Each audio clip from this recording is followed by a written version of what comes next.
So let's just make sure they're the way you see fit that they've been recorded. Go to page 26. 26. All right, nothing there, councillors. Well, it's been moved and seconded. All in favour? Against? Thank you.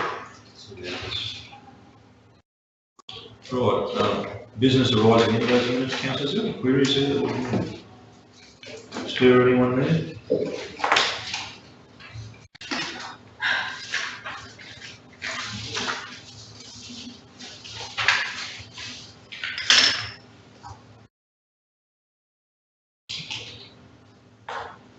We talked about the Environment November, which is certainly coming up. All we need is the water to make it work. Just a query with the council side. I requested information on street numbering, and it was going to come to this meeting. Okay. And you see that it's not on the agenda? Yes. Okay. We'll get someone to respond to that. Street numbering? There's two parts, the urban as well as the rural. We're trying to put a report together, but we didn't get one together. Each time, right? So it might be at this meeting.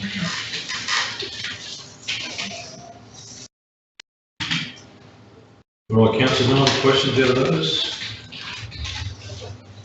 All right, then review of those outstanding meeting actions, councillors.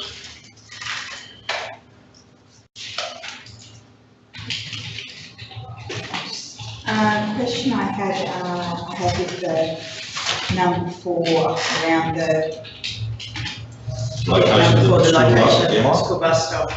Are we intending to consult as part of that meeting next week? Sorry. Through the mayor, councillors, we've done a multiple approach to affected community. We sent letters, we emailed.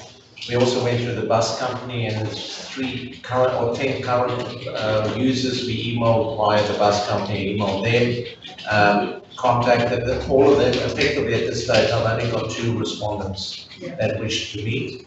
One will be at the Yamna stakeholder engagement, and the other one we could invite to that same meeting. So at this stage, you've only got 2 people that wish to be engaged with. I was going to discuss with the mayor as to how we're going to slot it in.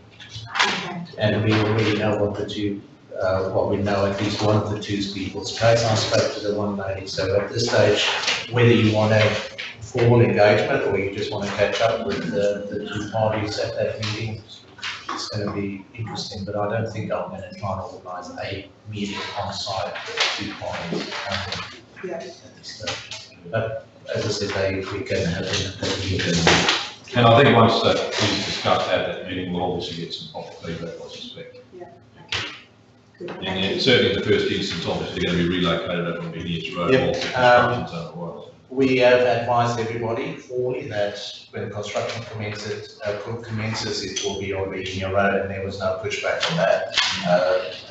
Essentially, so one of the 2 parties will probably still have issues as to whether it's going to be monitored. Yeah. Okay. Okay. Thanks, Gerard. Thanks, Councillor Daniels. Any others, councillors? All right. Well, let's move along to the upcoming agenda items there. Through the chair, if I may. The Capella water report, I fully appreciate why it has fallen off the agenda, but I would like to see it put back in there. I did have a brief discussion with Peter yesterday or whenever, I think it was yesterday. But if I could just see that appear there again somewhere, it would be a great relief to me. Okay, so Capella water supply should be back in. It'll be instated. It's on the strategy list. On the strategy, okay, thank you. So it's line item 5.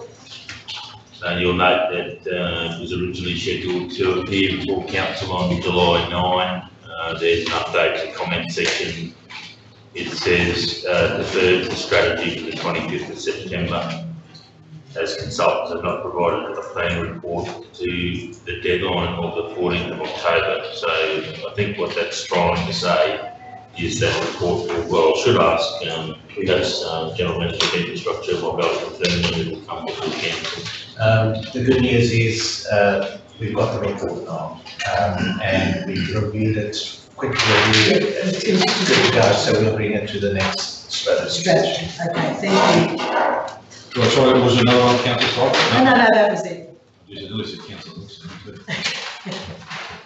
So, right, councillors, the next item obviously is the declaration of a material personal interest, conflict of interest, personal benefits, and bearing in mind we do have a couple of closed session items. So any declarations there, councillors? Yes, Mr Mayor, I'd like to declare that I have a conflict of interest in a matter pertaining to the location of Mackinac Park, as follows: that I have a perceived conflict, and I've determined that this personal interest is not sufficient of significance, that it will lead me to making a decision on a matter that is contrary to the public interest.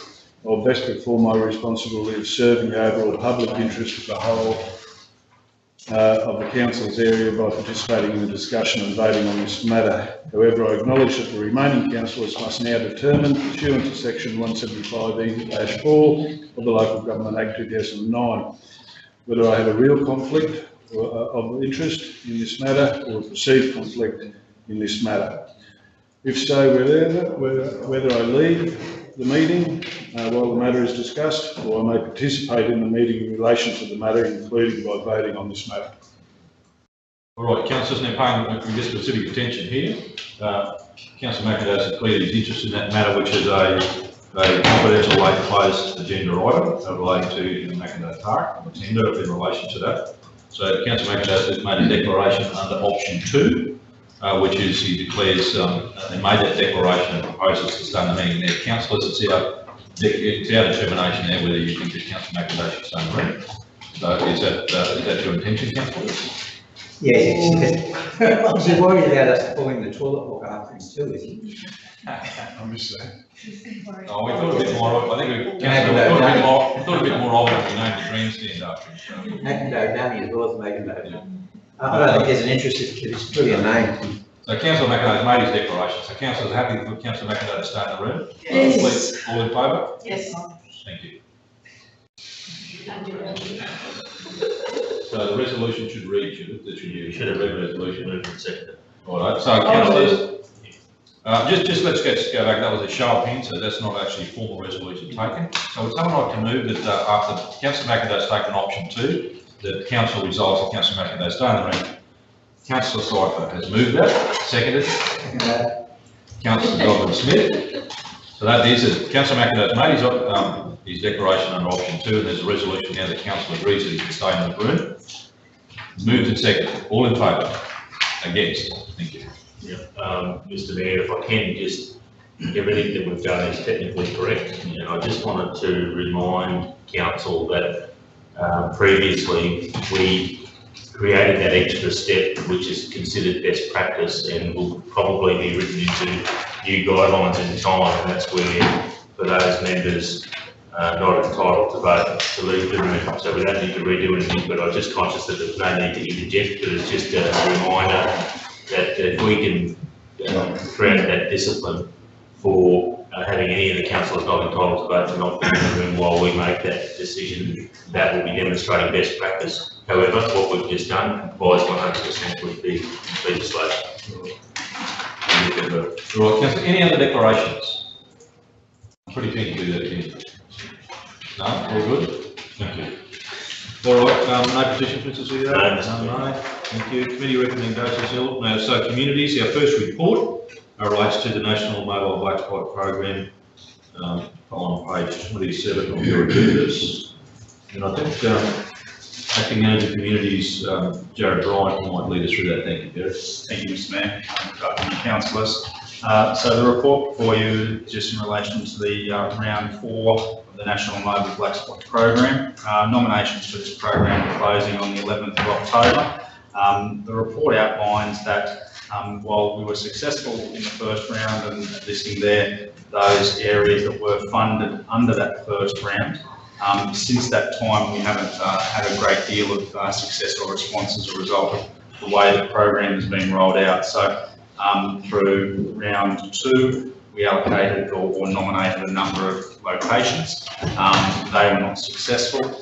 As a result, I think, of changing the way that the funding was structured and what that was going for. And similar under round 3, we're yet to hear back from the department in relation to whether or not, again, those areas have been successful. But we're told, I guess, unofficially that it appears not. So as a result, I'm putting forward those areas again for consideration for round 4 of this program. All right, councillor, that's also following, you obviously saw there in your agenda, is obviously the reference to that assessment was done by strategic directions and the cluster sort of, I guess you'd say, concept that we certainly were working with.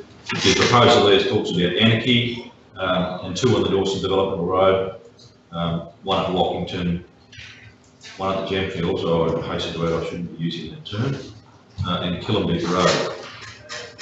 So any comments or otherwise? Just have a question. Yes. That location on the Dawson Development Road, Queensland 1215, in the report it had to be determined if it was eligible, so I'm assuming that determination's been made and that site is actually eligible.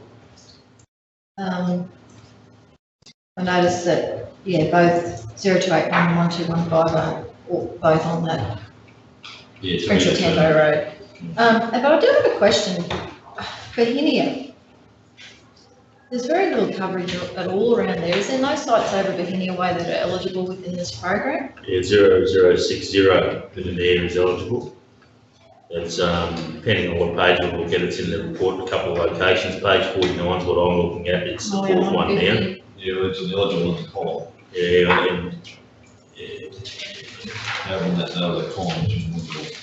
I actually wonder why, hey? yeah, I would too. I just wonder if we're missing something. Page 51, it's the 4th one down. Even that, like the Fitzroy Development Road through to Taroom, like that's I think those areas, that's a massive area there that just doesn't have any coverage at all. Just through you there to Mr. Bryant is, I wonder if the funding criteria has changed for the funding round. Because that designation in the table below says that these locations are likely to be candidates for mobile bus spots round 2. Yes. Oh, well, it's saying there that it's ineligible because it has handheld coverage. And then it looks like it's cropped, but it probably goes on to say that the guidelines, or the guidelines then don't allow applications. Which side are you looking areas. at? Is this still at Bohinia? Yeah, I'm looking at page 49 in the Is that table. 0786? Did you say? In the Go table, down to the entry, meeting and guidance table, Yeah. and where it says ineligible, EC, the second sentence is cropped, but it probably says that the guidelines, don't focus on those types of areas. Yeah, right. But that's in the township itself, because there is service there. But like, what about all those other areas? Well, I don't know the latitude, longitude, So we know Bohinia Township's got service just probably only in a radius of about 3K around the town.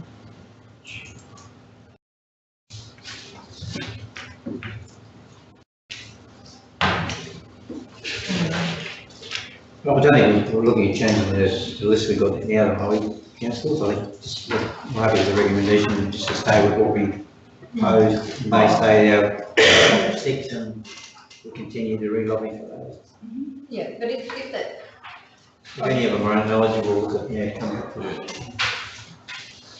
yeah, but I wouldn't mind, So I'm happy with the list as Yeah, well, but and- there was that one there that had to be determined if it was eligible, but you're asking us to support, so I Yeah, assume that sure. it has been determined in the meantime that it is eligible, because within this report that we're scrolling through, it says that eligibility is to be determined for site 1215. Yep. But I would would like us to have another look at that Mahenia area, because the only coverage that you've got is at that township itself, a little bit around Warabinda, and that's it. So can we do that? So 0060 Maybe for the next round. and 1215, yeah. All right. Okay, so councillor, someone have to move that, no, sorry, go on. I was just going to try and find, it's probably irrelevant, but just that latitude and longitude and see if it is actually in the township versus out of town. Yeah, it does look on here. So Bohemia is 24.569. So what's that one saying? Yeah, it is pretty close, and 149.29 is the longitude.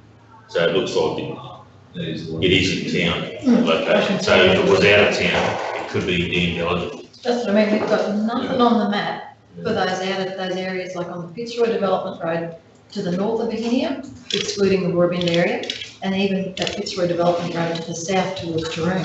There's massive amounts of black spots around there. And So even a side up, so where the dump. all I'm saying is even between Rolleston Oh, and sorry. Bohemia, there's a big gap. There's nothing in that area. Very little from Bohemia to Mara, very little from Bohemia to Taroom, very little from Bohemia to Duringa, apart from. Convenience of rooms to get top of the road, isn't it? That's right, People so- get stuck on it. I just feel like we just don't seem to have that map quite right for Bohemia, and I'll just know that Mark Driscoll's been on the phone already to Ken O'Dowd's office about black spots in those areas, but our intel here is not matching up with reality out there. And I'm sure that there'd be more areas that might have eligibility, but because we're working off this, they're going to miss out every time. Well, council could, Mr Mayor, see it's fit, if it supports the recommendation, it could record another resolution to recommend that council revisit its strategy to identify other locations that would be eligible under the current black spots funding criteria. Indeed you can. Do you want to add those word forward, or do you want to nominate the Rolleston Bohemia Development Board for Rolleston Road section? I'd be happy with it, if we just included another sentence on the end of this, and that council considers another 4 locations or something, 3 locations or for further submission. But we got to this, let's go and get this done. I think it's 4 around there, I'm just thinking, we need 1 down Taroom Road. Well, you can easily find 4. But council, through the mayor, it might be worthwhile looking On at the road. most of those ineligible sites, and there might, through a simple review of those, you might find a location that becomes eligible. Becomes more eligible. So Withersfield, Yamala. So they could be in that poll that we've had before, but I don't care what they are, but they're not that 6. Yeah. So I'm saying we pick another 4, other than those 6. So you don't want those in there? You don't want those 6? Yeah. Those 6 Yeah. plus another 4, that makes 10. All right, so councillors happy with that, so the recommendation is there. Right, it's been moved by councillor Bell, seconded by councillor Daniels, all in favour? Pick another 4. Yes. So 4 in that area, 4 in that area. Or anyway. Right, and no review required for the strategy, that's fine. No, well, I just don't think it's right. How you'd have a map with all those black spots in the Bohemia area. And I mean, here we are as a council, we've been telling Mark Driscoll and the CRG down there that, yes, we know about the black spots, and I'm looking at this map and I can't see where they're actually captured anywhere there.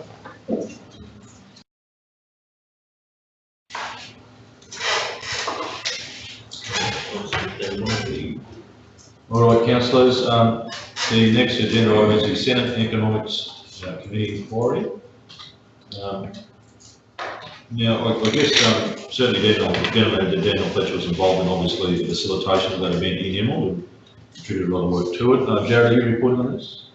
I'm happy to talk to it very briefly, albeit I wasn't at the meeting, so obviously Daniel's provided a report giving a quick summary of some of the proceedings on the day and noting the representations and submissions that were made by our various councillors and men.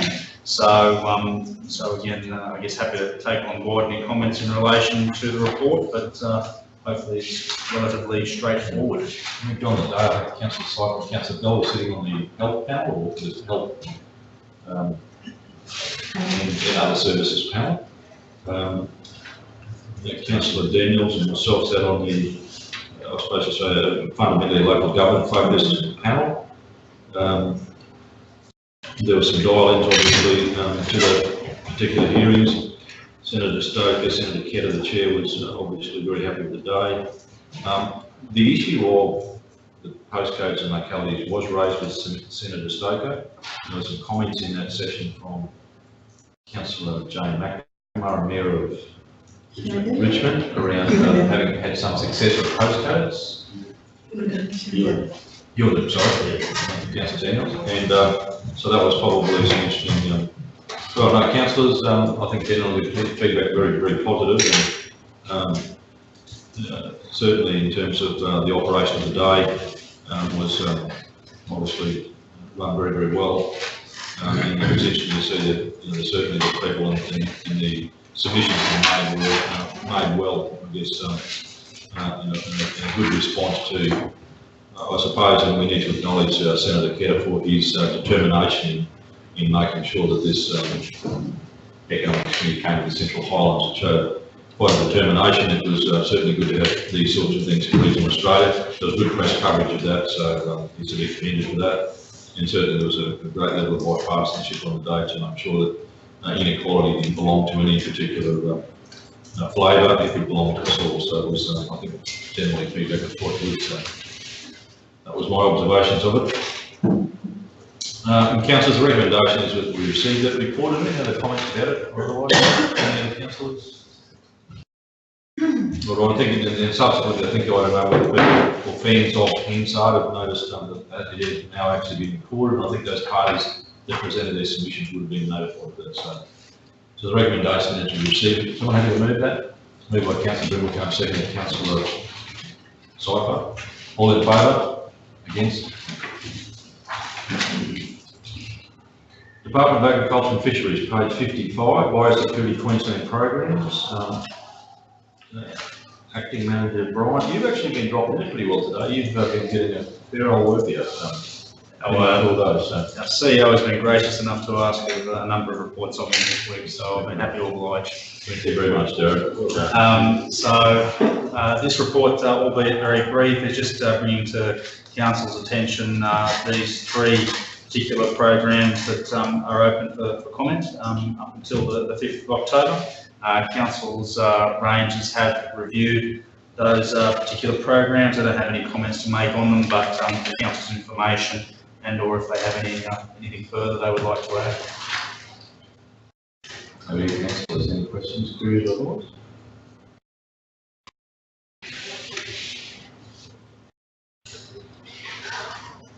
No, it's just interesting that bunny is pretty much the only species listed that we can get some help with. Guess we can make some issue.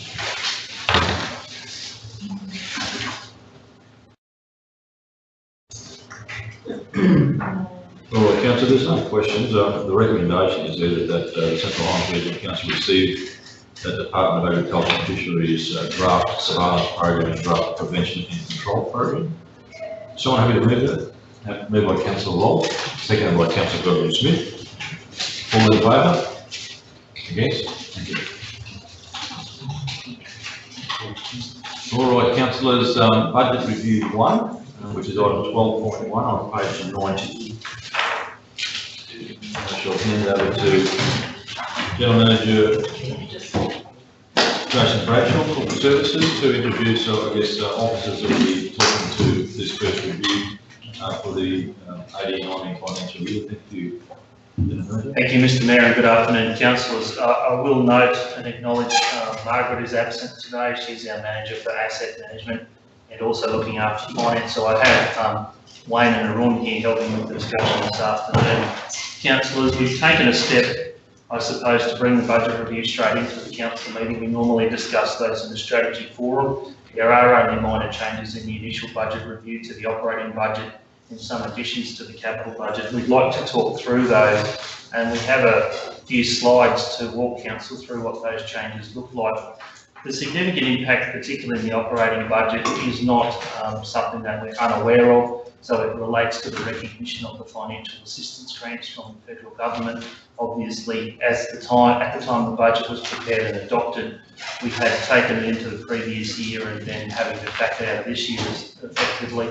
So Wayne will talk about what those changes look like. And then we have some impacts in terms of carryovers into the capital program that we'd like to talk about, knowing that we've made commitments around how that capital program will be delivered, and that will be talked about both in the monthly report and perhaps a bit later around the Blue Sky projects as well. So with that as an introduction, Mr. Mayor, I'll ask Wayne to start. We've got about a dozen slides to get through. Through you, Mr. Mayor, thank you, councillors. Probably move on to straight to slide 3. The initial budget, we forecast a surplus, a moderate surplus of sort of $500,000. With that, there was, because of the timing of the payment of the grant, we had prepared a budget, assuming that we would receive it all within the current financial year, but it was half of it was paid early. So there was 4.675 million received into 17-18 that would have otherwise been included in the 18-19 budget. Fortunately, in some respects, we had only budgeted for a total allocation of around $9 million, but we received a total allocation of around about 9.49 million. So the impact wasn't the full amount of the prepayment, so it's only around about 4.19 million impact. That's a small silver lining on that one. There's been another number of other minor movements. A lot of it relates to the sort of reallocation of budgets from one area to another. There was one one grant that had been classified as operating revenue that is actually capital, so it's moving out of the position. It's 365,000 and a couple of other things, minor elements moved around. As the General Manager of Corporate Service indicated, that the biggest impact from the budget review is the carryover of uncompleted capital projects from last year into this year, and the potential impact that will have on delivery of the already significant capital works program. The revised operating forecast, and I apologise, there's a typo on that slide, it should be 4.125 million, it's shown as 4.46. Because there were some other adjustments made through the process. So that table summarises the movements between activities. The financial assistance grant early payment is spread over a couple of lines. There's 2.7 million in corporate services as general revenue component, or the general purpose component, and the roads component of the financial assistance grant is shown under infrastructure and utilities. They're the major impacts, and I'm happy to address questions later when we get to the presentation if you've got any at that point. So in general terms, looking at the impact on the 10-year forecast, we had a minor deficit in 17-18 for the actuals, because the original budget with the forecast had been based on the BR3 revised budget position. So now that we've got the actuals loaded, we've sort of revised all of the 10-year forecast. So in the top area there, where the red line goes above the blue line, we're in deficit, and that's shown down the bottom where the actual deficit drops below the line. But apart from those couple of minor variances, it's been above the line for the majority of the period. I think QTC, in their analysis, they don't believe that it's a problem as long as it's less than 4% and only for a short period of time. And because this comes up largely out of our control, I doubt if that would be considered to be a significant anomaly. Just to follow on from that line, just to try and address that further forward, councillors, we have prepared a draft schedule for the upcoming budget 1920. We want to continue to try and pull that date forward into June where we can. just trying to avoid or get certainty around, you know, what might be other changes from the federal government and their prepaying grants in advance. But we figure if we could get a solid position on where our budget date might sit, that would give us a great range of certainty, because the 11th hour was when the advice came last year, essentially between when we created the information to circulate to the councillors and by the time we got to vote on the budget was when that decision was made. We'd like to get some more certainty around that if we can. I've done a high-level analysis of some of the risks around the budget forecast as it sits at the moment as to whether it's likely to get worse or better from the 4.12 million. Some of the risk areas that I've identified is the allocation of labour and plant capital. We've budgeted a certain level based on, and we originally anticipated delivery of those projects. So if we end up with a larger portion of the program being delivered by contractors, then that may impact on the operating budget because we're not getting that recovery or that allocation of labour and or plant to the capital program, and that we may have a lower level of activity overall for plant operation if we're using external contractors to provide that services. So I think that would be one of the issues that the project management office will be addressing as to what's the best delivery for specific projects and how that might impact on the budget in the future. Another risk area is around rate capping, because in the initial half-yearly levy, the capping amount was higher than half of the original budget allocation. So there'd been a couple of appeals on valuation from when we've done the modelling and a couple of changes in classification which impacted on the capping as well. There's another risk around water consumption, because if we continue in the drought mode and with water restrictions potentially being impacted, then if we don't have the level of water consumption from residential and commercial users, then we may end up with less revenue than anticipated. So theoretically, some of our operating costs will also be reduced, but while we're still not at an ideal position of the balance between the fixed and the variable charges for water, that is an operating budget risk. We're still not quite sure what the full impact of the waste levy will be and how much of the establishment costs to be able to have the infrastructure in place will be met by the government grants that are anticipated. So that's a bit of the risk area at the moment. And another area would be if the business activities, including water and sewerage and quarry and sale yards, were not able to achieve the budget results that they had anticipated. So it's just a watching brief effectively, and we'll continue to monitor that over the coming months to make sure that the risks are mitigated where possible.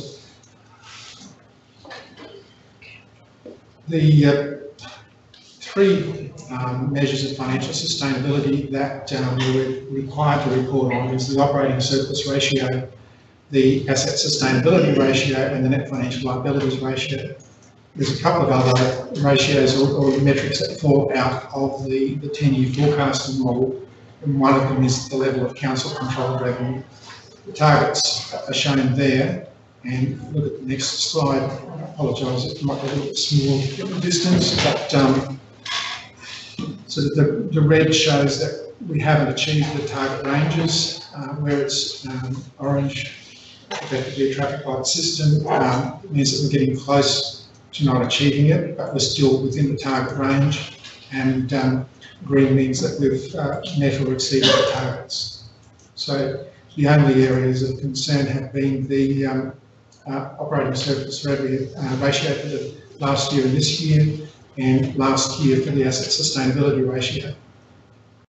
I'll add some further comment around that when we get to a future slide about the capital program. Just unpacking some of those in a little bit more detail.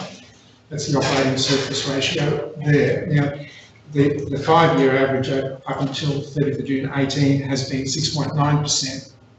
So it's been a steady decline, but then 16-17 was an anomalous year because we received half of our financial assistance grant up front, so we ended up receiving 150% of the grant in that year, which then impacted on the following year, and now there was a couple of other anomalies with and one-off costs recognised in the operating budget for 17-18 that kept us in deficit, and now we're in a sort of a deficit position in the current year.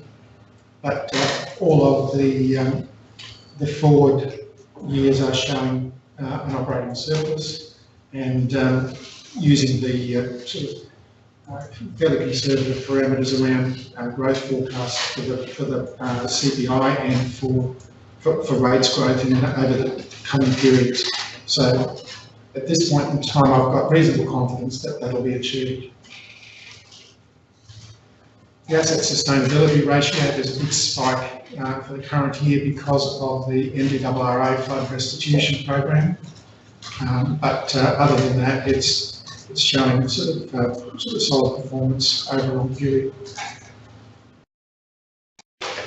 Net financial liabilities is one that the target range is less than 60% plus, and we've actually been in minus because we've had more cash on hand than we've had liabilities. So that's a fairly solid position to be in, and it means that two things. Number one, we've had a degree of surplus cash held in our reserves for future asset sustainability and improvements. We've also had relatively low levels of debt, which have contributed to that position. Now, as the cash balance is reduced, and I've got a slide on that coming up shortly, the ratio goes from being sort of minus 55.7 up to a small plus in a couple of years' time, and then it sort of heads back down below the line as debt's paid off and as the cash balance is maintained and restored. That's the cash balance thing there that shows that in reality within the current year with the capital funding, we're spending about $40 million of retained cash from reserves and other constrained funds in the capital program. This year we've got another the following period, and then we'll start to rein back the capital expenditure and expand the cash balance beyond that. So, sorry Wayne, what's the red line, 40? The red line is $50 million, and that's what's identified in our long-term financial plan as being our targeted minimum cash balance. So what that graph is showing is that effectively we're staying within our self-imposed parameters on what our minimum cash balance should be, and that's worked out on a calculation around what our working capital should be, 3 months operating, plus any restricted cash that we might hold for other developer contributions or extended levies and so forth. So, which has been around about $16 million for restricted cash. So it's around about $35 million for the 3 months working capital plus restricted cash. So it puts it around about the $50 million mark. The other side of that, though, Wayne, is if you went back a slide, we don't have forecast borrowings into the future to any great extent, so the debt remains quite static on the way through. So whilst we're using the cash position to build assets, we're not growing the debt at the same time.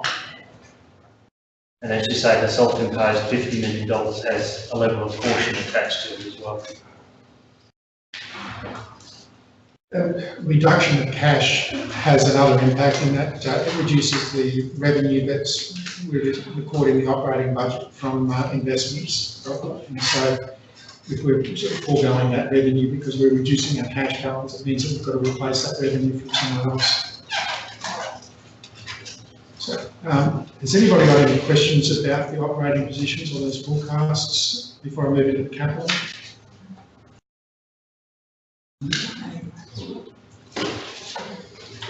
So moving on to the capital, the adopted budgeting was a capital program of 91.3 million. Effectively within that, there had been, at DR3 we'd identified that there was $15.3 million worth of works originally budgeted for 17-18 that weren't going to be completed by the 30th of June, and so they'd already been identified as carryovers into 18-19. So that 91.3 is effectively made up of $76 million 19 projects plus $15.3 million of already identified carryovers. Now, the third column there is the proposed adjustments to carryovers, and there's some pluses and some minuses. The pluses represent carryover of uncompleted projects from that had initially been forecast to be completed by the 30th of June as at VR3, but weren't. The minuses is where we forecast that we weren't going to spend as much as we actually ended up spending, and so it's effectively pulling money back from 18-19 back into the previous year, because we ended up spending more than we thought we would on certain projects. Now, within the report, it identifies that there's about 80 odd projects that are included in the carryovers. So it's not an insignificant number of projects, but the majority, if not all of those projects, had already commenced some work before the 30th of June. So in general terms, managers expressed an opinion that it wasn't likely to have too much of an impact on the deliverability of the original program. But having said that, you see that there's that next column of proposed adjustments, there's a minus in water, because the water manager believed that it was best to push some of the projects that had originally been identified out to accommodate the additional carryover from the previous year. There's a couple of other adjustments because some of the original budget forecasts ended up being a little bit short on what was required to complete the works. The net effect has been sort of an increase from 91.3 up to 98.16 million.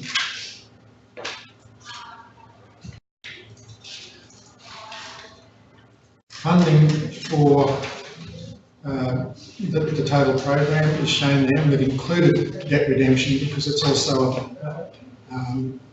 a below the line impact on the cash position. So debt redemption is $4 million plus the $98 million means we had to find $102 million to fund the total program. There's $27 million for capital grants, subsidies and contributions. There's $300,000 proceeds from the sale of plant and equipment mainly. Then the next sort of four lines, so the constrained grants and subsidies reserve, developer contributions, capital reserves and future sustainability reserve are effectively all reducing the cash position. So that's some of that $40 million that's coming out of the reserves and the retained cash. With the end of the 30th of June, we ended up with $137 million in the bank. And that was around about $40 million more than what we'd originally anticipated, and this is effectively where that's coming out. The general revenue line there represents contribution towards both capital projects and the debt redemption for some of the business unit areas where they're already making a deficit, and so there's effectively no depreciation funding available to fund that, so that's to come out of general revenue. And then the current year depreciation is going generally towards the renewal and refurbishment projects, but we're also funding the debt redemption out of that as well. Managers, because of the size of the program and the risks around delivery, managers are asked to provide a cash flow forecast. And those are shown as continuous lines. They're actually sort of individual month planned expenditure. Now you can see from the grey line and the red line that those are actual expenditures from previous years. So sort of the 16-17, there was a push to complete, I think it was the Works for Queensland original round by the end of November. And that's why that was relatively high in the earlier months of the financial year, and then it petered off after the Christmas break. The red line was the 17-18 actual delivery, and you'll see that it started off relatively slow, eased off again, and then had a big wave towards the end of the financial year. So the yellow line is showing the proposed or the identified cash flow forecasts that managers have provided. But reality is our actual expenditure on a monthly basis hasn't been close to where we're required to be able to deliver the full program. So the basic takeaway from that is that we need to do something different this year to be able to deliver that on a sustainable level month after month for the rest of the remaining 9 months of the year. So probably leave it at that. There is a next slide, but I'll take any questions if there's any questions. Might be an opportunity, Mr. Mayor. I think it might have been 2 meetings ago, we talked about the PMO, Project Management Office Solution.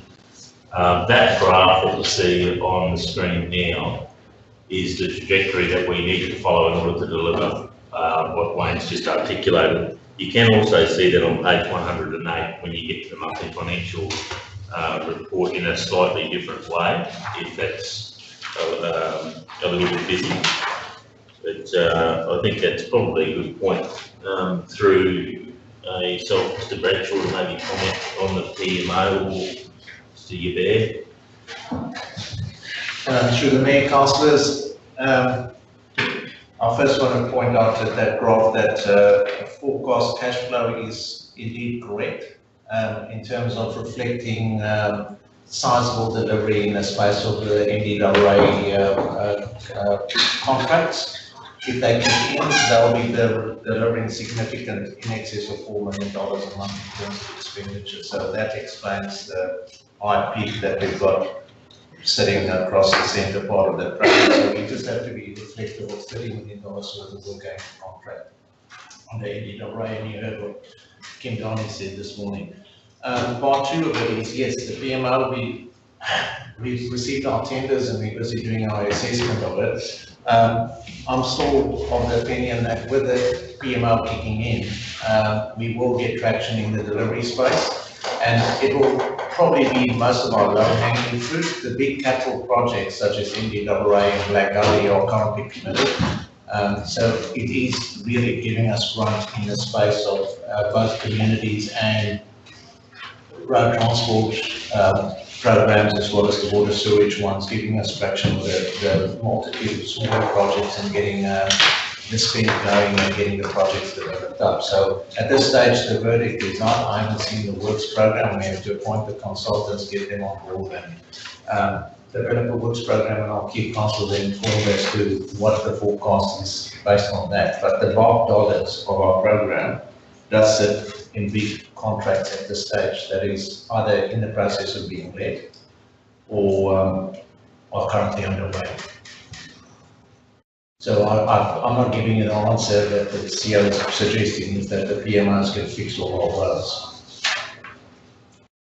But it will take a step in the right direction because the resources they're putting at it is significant.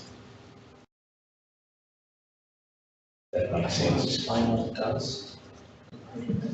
I did an update for council in the close meeting, if that's going to help, if you want to discuss it there. Yeah, okay.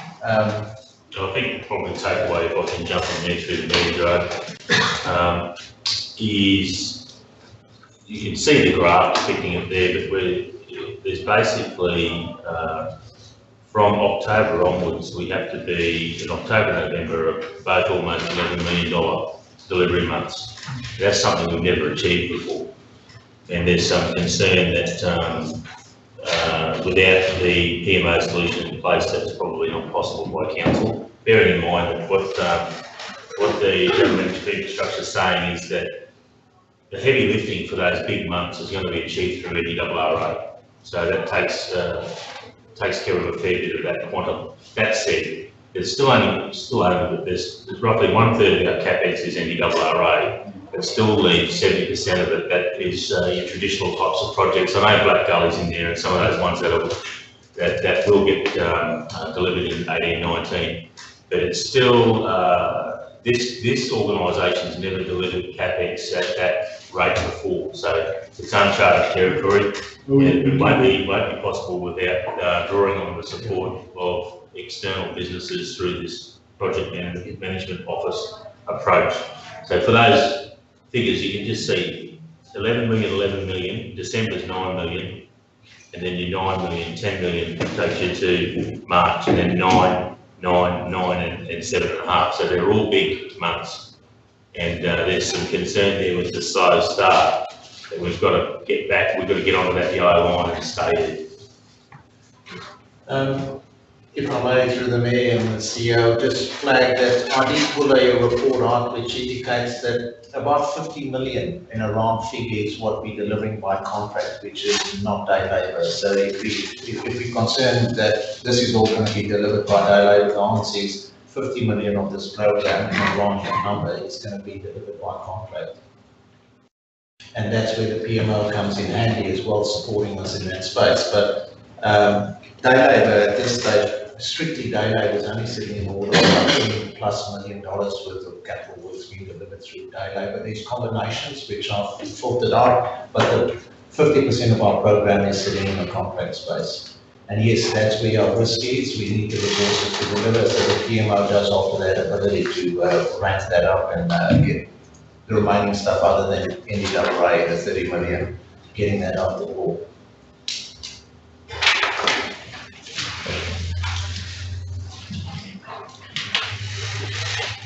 So are there any more questions in relation to the budget review one and what's been proposed?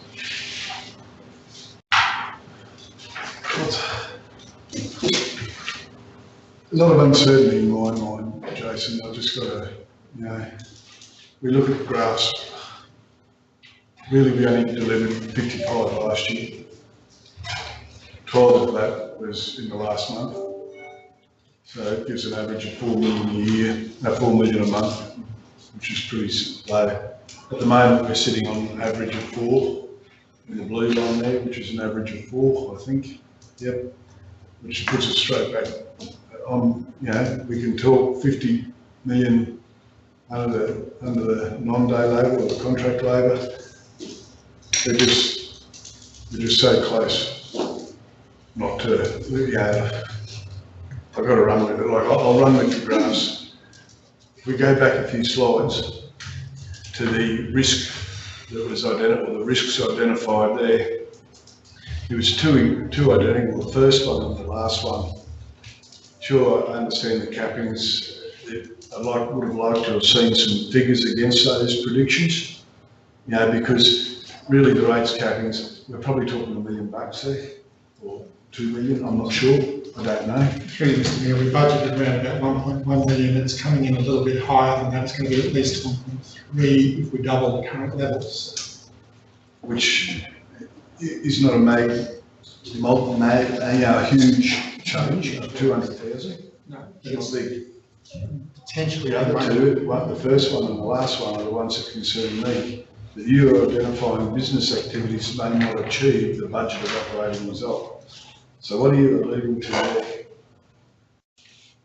Through you, Mr Mayor, it's critical that we continue to monitor the performance of the business activities, and if there's likely to be any slippage in the forecast there, and as I said, that attracts water, sewage, airport, quarries, sales.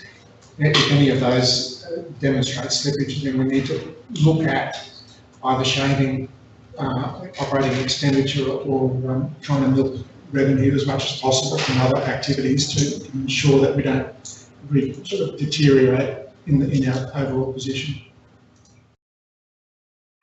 Thank you. I guess what this all come down to is, I guess, a discussion about being gun shy of the fact that we get to this BR1 quarter in the last few years, and we're fundamentally in that same position. And the response here is fundamentally the same. It's the amount of risk, and I think we've got to the point where it is really outside of the council's influence in this boardroom to actually have a real impact, other than to sort of, I guess you'd say, axe the door and say, hey, look, this has got to stop. Unless you've got some other indicators that are going to say that you're going to achieve effectively double the monthly expenditure.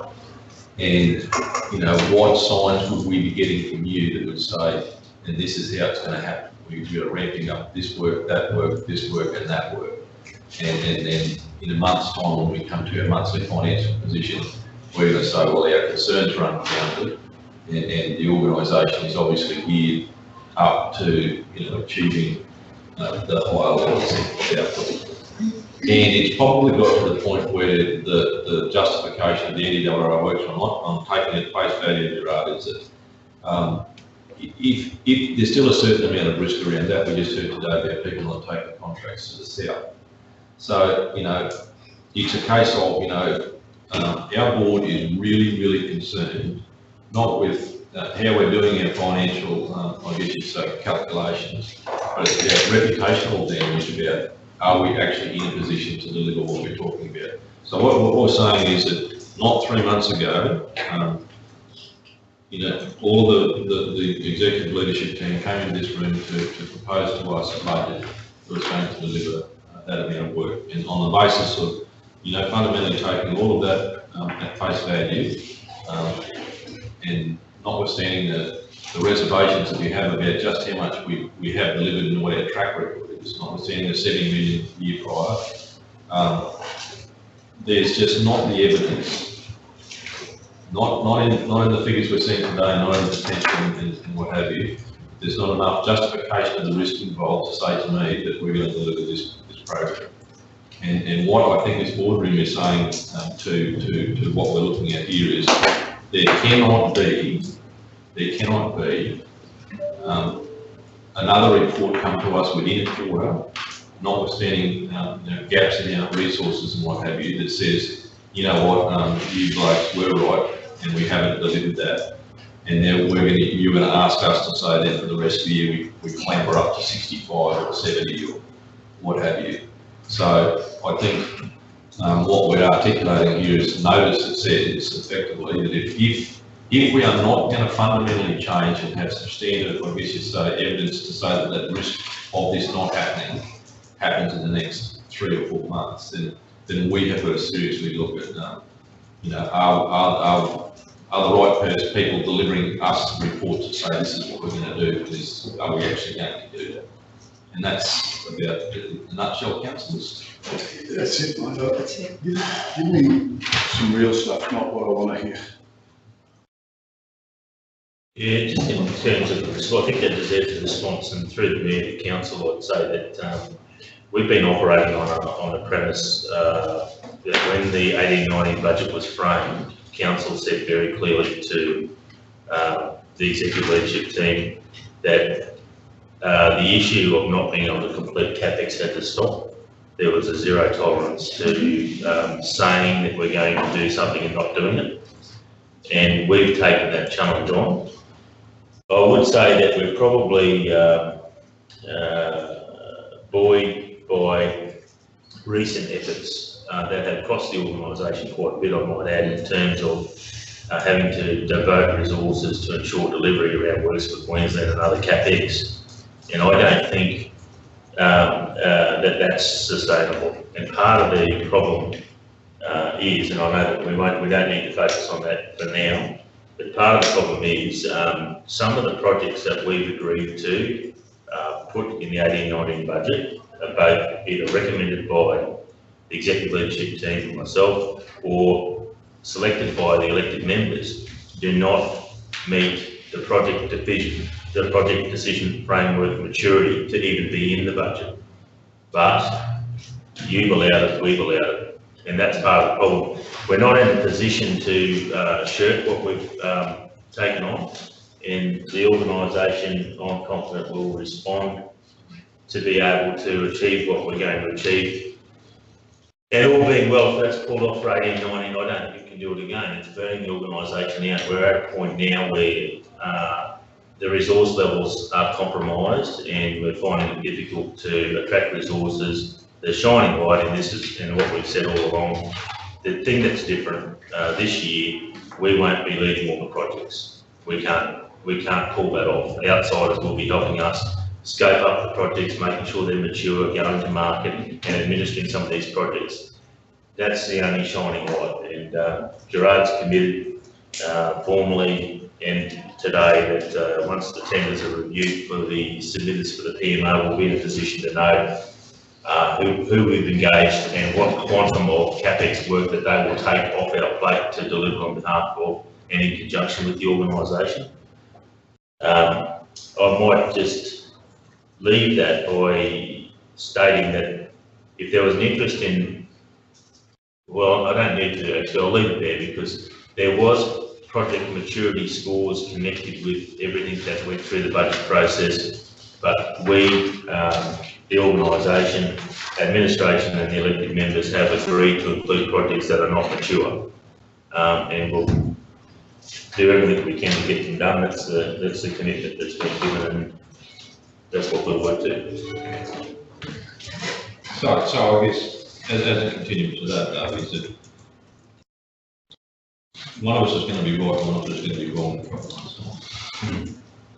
And I suppose, you know, if we have got that project maturity score there, and we not for the sake of this conversation, we've ignored it or chosen to I guess, put them in, you know, do we want to go back and review that? I guess it's that methodology that says we don't put them in the future. If they're not ready to go, they're not in.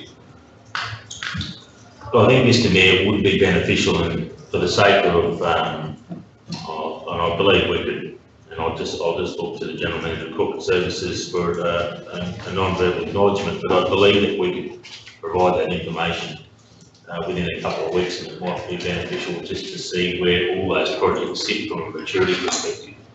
And I think it would be useful to see that information that was available during the budget process as well. Is that a possibility? So, I mean, we're looking at this on a monthly basis. So at the next meeting, we'll bring those maturity scores just to see what quantity of projects are not mature. Well, look, and that's an associated, I suppose, risk. I mean, a general manager is prepared to sort of make a comment around, you know, is there a greater risk, or is there more risk involved with the lack of resources?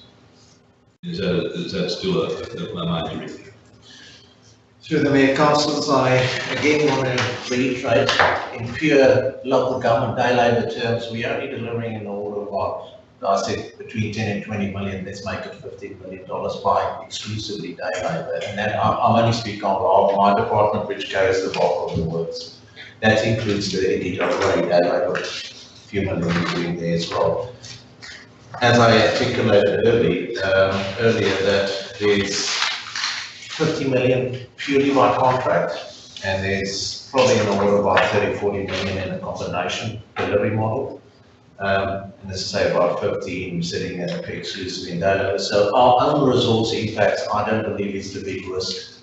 I agree with other people in the room, contract delivery, if we have a big wet, things like that does impact on it, but quite frankly, if I get held to ransom for the fact that I've lost wet weather time, I think we'll all celebrate if we get good wet, but in the current scenarios, articulated this morning with NDWA, the contract is also priced wet weather. So I'm confident to say that day labour in my infrastructure department will be able to deliver on their works program that they set up. Contracts, I agree, it's a lot of money to burn over the next 8 months, and essentially that is where our challenge is. And I'm confident with the current contracts that's up, that takes care of about $30-40 million worth of work will be by contract straight off the bat. Black Gully's nearly 8 million delivered NDWA contracts. So if you take that out as a given, then the rest of the contract delivery is a risk. But essentially, if we put the right delivery models in place, we can deliver on it. So I don't believe there's a day labour risk. That's what I'm put up front. Well, it's just a case that no one doesn't want to do a lot of work. They just want to make sure that in the 2 or 3 months' time, when we say it doesn't happen, someone says, "Oh, well, we're lacking resources." No, you won't get that response from my management team. They'll hold you to account for that. Well, I just think, just to qualify remarks made through you, Mr Mayor, Council needs to also be aware that they're going to be presented with a plethora of grant funding opportunities during the course of this financial year, and as is your track record and ours, we'll be recommending that we pursue them, you'll be recommending that we go for them.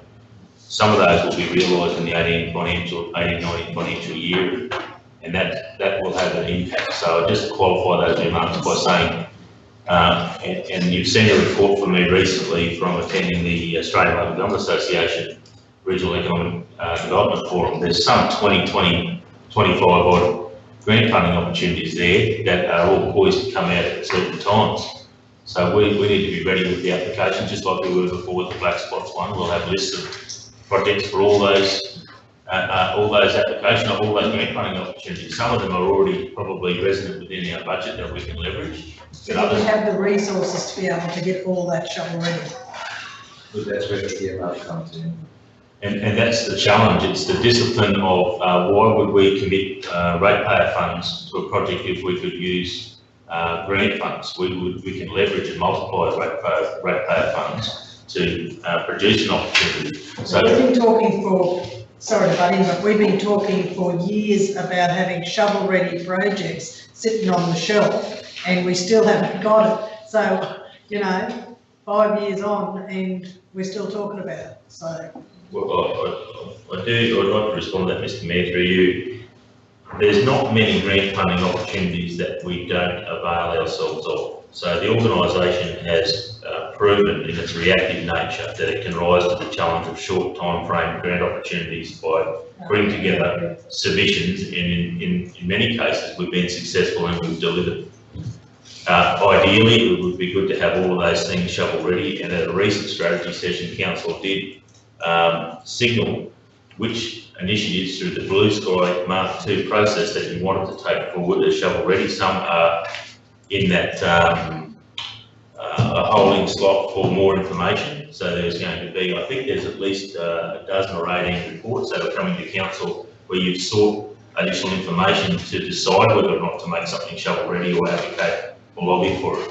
So I only wanted to qualify, and I do commend the General Manager for Infrastructure and Utilities for his commitment to get it done, and I don't doubt that he can't, but my qualification is as simple as be aware that there will be other opportunities that we want to and should avail ourselves of during the financial year. That's not a request to get out of jail free, it's just being realistic. Thank you, Mr Mayor. Yeah. Mr Mayor, I'll make a response if I can, please. Support what the CEO said.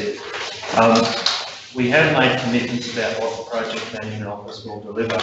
At this point in time, that's taken a while to get mobilised, but the intent of the Project Management Office is to give us the capability to accelerate the delivery of projects to get the work done. That's what we haven't had access to before as an organisation, and that's what we're seeking to gain leverage out of. The existing cash flows are something that we're also looking at, so you do see that hump, and I suppose we're at a point in time where those cash flows need to be refreshed almost on a monthly basis so we can see what those projections look like. The accelerated delivery still remains a possibility once we secure those additional project management resources. Taking the project management approach is also something that the organisation hasn't traditionally delivered through. So having more structure around the way in which we go about the delivery of the projects will also provide a level of robustness about our ability to get things done on time and on budget that we may not have, I suppose, availed ourselves of in the past. So the commitment remains strong around that project management approach, but also around securing the cash flows that are necessary to make sure that that delivery happens as and when we plan it. Those cash flows were written some months back now, and they need to be reviewed in light of where we've currently got to as well. So there will be that line held, and there will be a new line that's developed on a running basis so that we can see how those peaks and troughs will flow out as the work gets developed up. So the commitment remains around keeping to that structured process, but gaining, I suppose, the capacity that we haven't had before to be able to drive multiple things all at the same time through additional outside resources that we haven't had to date. So the commitment remains there, certainly working strong right across the rest of the executive. There will be things that come up along the way, and we hope to be in a position to early forecast those back into council budget commitment for that capital program as it sits, remains from the executive, and certainly my support of all the other general managers to progress projects through.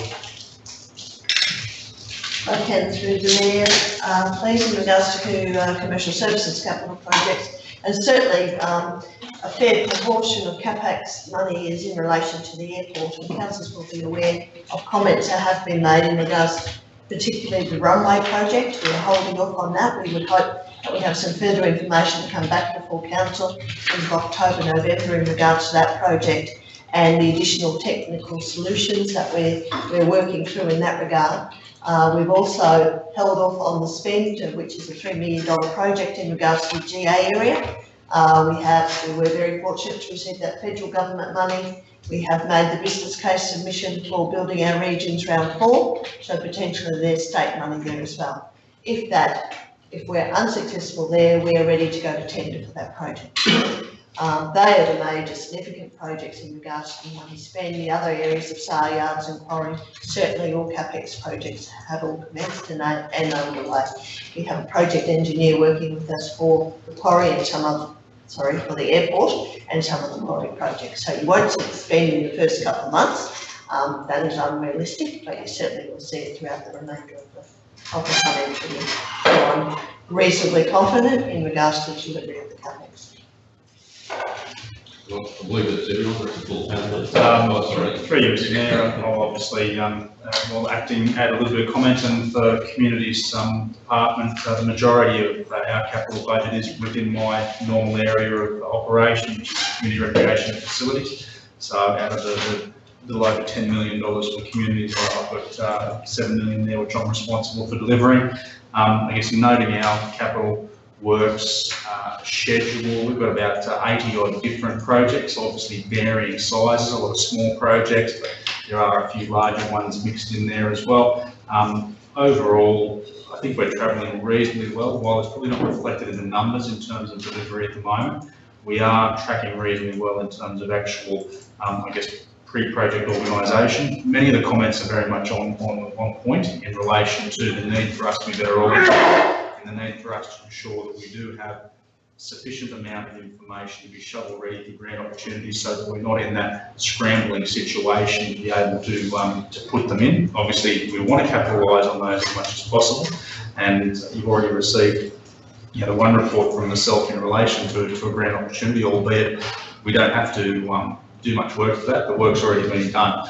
But I guess for us to capitalise where we can, we certainly do want to try to and again, through my other colleagues, the Blue Sky project list is a perfect opportunity for us to identify and understand where we need to focus our attention in order to get those larger projects anyway shovel ready. It's all the other ones as well that come in from various areas that can, for want of a better description, be a distraction sometimes. So we can spend a lot of time and a lot of effort getting diverted away from perhaps the core focus of just delivering a capital works program, when we're then taken away to maybe go for grant opportunities that won't be as substantial as what we want. So I guess the point I'm trying to make is that we do need to focus our attention. My staff are very much focused on getting the delivery done, and I did a quick count of the numbers there, and I asked for about 20 projects to be carried over into this financial year. So very much recognising the need for a lot of work to be done in my area to ensure that we do not only catch up that backlog, but deliver that 100%. So the focus is there. It's just there's going to be a bit of work to do. We don't want to burn everyone out in the meantime, but certainly our eyes are very firmly focused on that delivery. But as much as we can ensure that we're not taken away from that focus through going for the odd ad hoc thing here and there, I think that's where the tough decision lies for us as an organisation. But always happy to consider the opportunities when they arise. Yes, the thing is, I applaud the enthusiasm and certainly the passion about knowing where you're up to. I just don't want them to be running through this same run with who could deliver those things next quarter, for whatever reason, because it is getting to that point where, the reciprocal responsibility here is to make sure that we really understand they have to be delivered, and at what point are we all accountable for the fact that we're not going to do that, reputationally we're going to sort of look like, notwithstanding the impact on the organisation and the concerns about, the resources and people and the amount of effort and time they're putting in. The reality is, the decision still will be making sure our budget works and is delivered, rather than, I guess, going through the concern and risk about whether we can actually deliver a high number. So I just don't want to get to that point again and have anyone saying I told you so, and having us effectively made a decision on a risk that we probably shouldn't take. So that's about the long and short of it. Mr. Mayor, can I take it from those remarks that the door's open to, off the back of sharing those maturity assessments, to perhaps revisit some of those projects that could be problematic? I think so. I think that if we are concerned about what we're going to do, we've got to be prepared to accept that if there is some of those things, let's know about it. So I think that's a better review next time, and a smarter review than just soldering ahead to see who codes in. It's about taking joint responsibility for that activity, so I'm happy to do that. Councillor, we have to do that. Yeah, for example, in commercial services, where, in 3 months' time, we're definitely at. That'll give us 6 months left to complete a $7 million project, or potentially even higher, due to complexities. But I want to know where we're at. What do we need to focus on to get it done? All right. Well, look, councillors, that first section of the judgment, I think we're done with that. That's cool. So that budget review there is obviously the recommendations there is in accordance with those sections there, 169 and 170, that we adopt those amendments, which 1, 2, 3, 4, 5, 6 there, relate to the statements and then certainly the measures of financial sustainability of the 3-year capital programs. Someone happy to move that? Moved by Councillor Grimmelkamp, seconded. Councillor Godwin-Smith, all in favour? Yes, thank you. Monthly financial report. Thank you, Joseph. Thank you, Mr. Mayor. Councillors, you have before you the financial reports, and there's a lot of ground that's been talked about in relation to the capital that's also addressed in this report. The position remains relatively sound across the operating budget at this point in time, and I think certainly with the first period of rating now completed, we have been buoyed by, I suppose, the payments that have been made there and the other approaches that we've been taking to secure that. That's certainly something that we'll continue to focus on in terms of keeping those arrears down. The detail around the capital program we have talked about, and as the CEO previously pointed out, there's a bar graph there that shows the performance year to date against what's expected in terms of the accumulated effort to achieve that program. As we look at those forward cash flows, we want to make sure that that graph depicts what the accurate reflection is against the plan work. So there's a lot of work for us to be done, I suppose, in reviewing those cash flows and making sure we understand what the forward position looks like. You do see there are values added to that graph from a dot perspective, and I suppose we know that that's going to vary a little bit across months. It's more about making sure we get the trend to lift that graph and keep that line at a sustainable level. In relation to the Works for Queensland projects, we'll also bring back a cash flow that relates to those projects. We previously reported on that line, and I've spoken to the officers about pulling that forward against those projects. Whilst that delivery time seems some way away, we want to make sure that we well and truly have those projects completed in accordance with the funding requirements. Through you, Mr. Mayor, I'll just ask Wayne to make some comments in relation to the operating position of council, and then anything else in relation to capital works that we have previously discussed. If I can, thanks, Wayne. Through you, Mr. Mayor.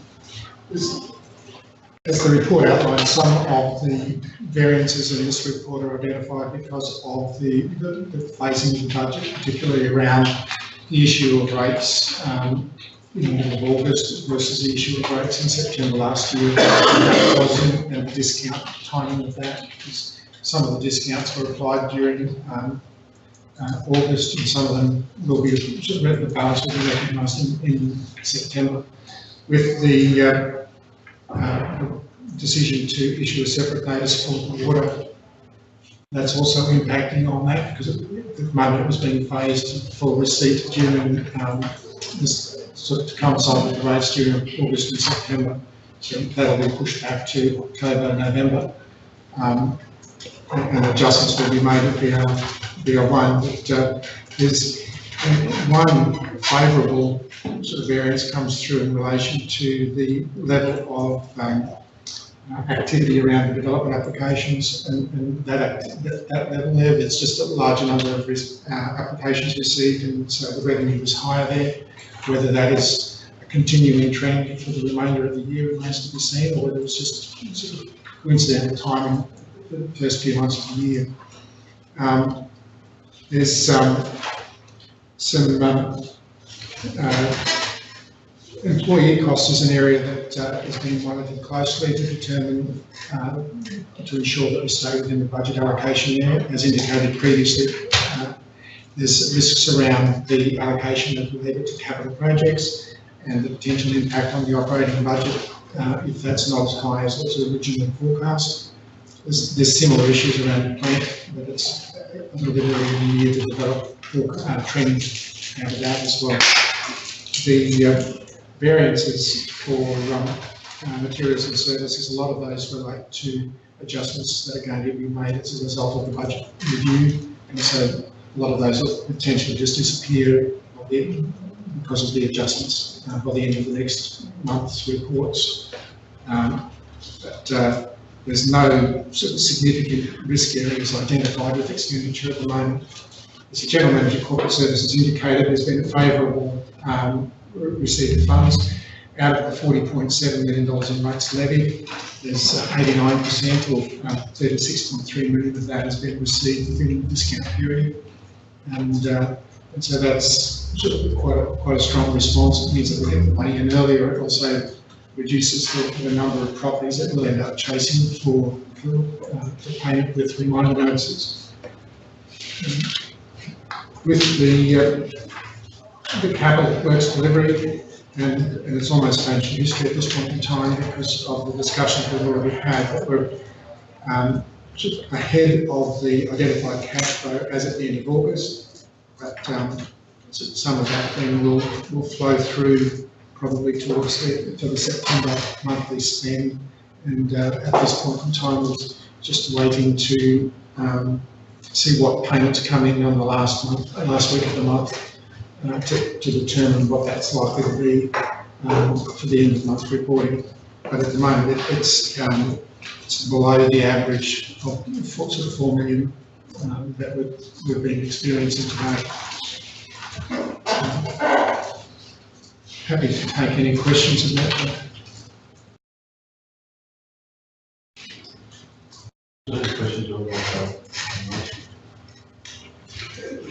Through the Chair, the employee costs, does that include capital works at all?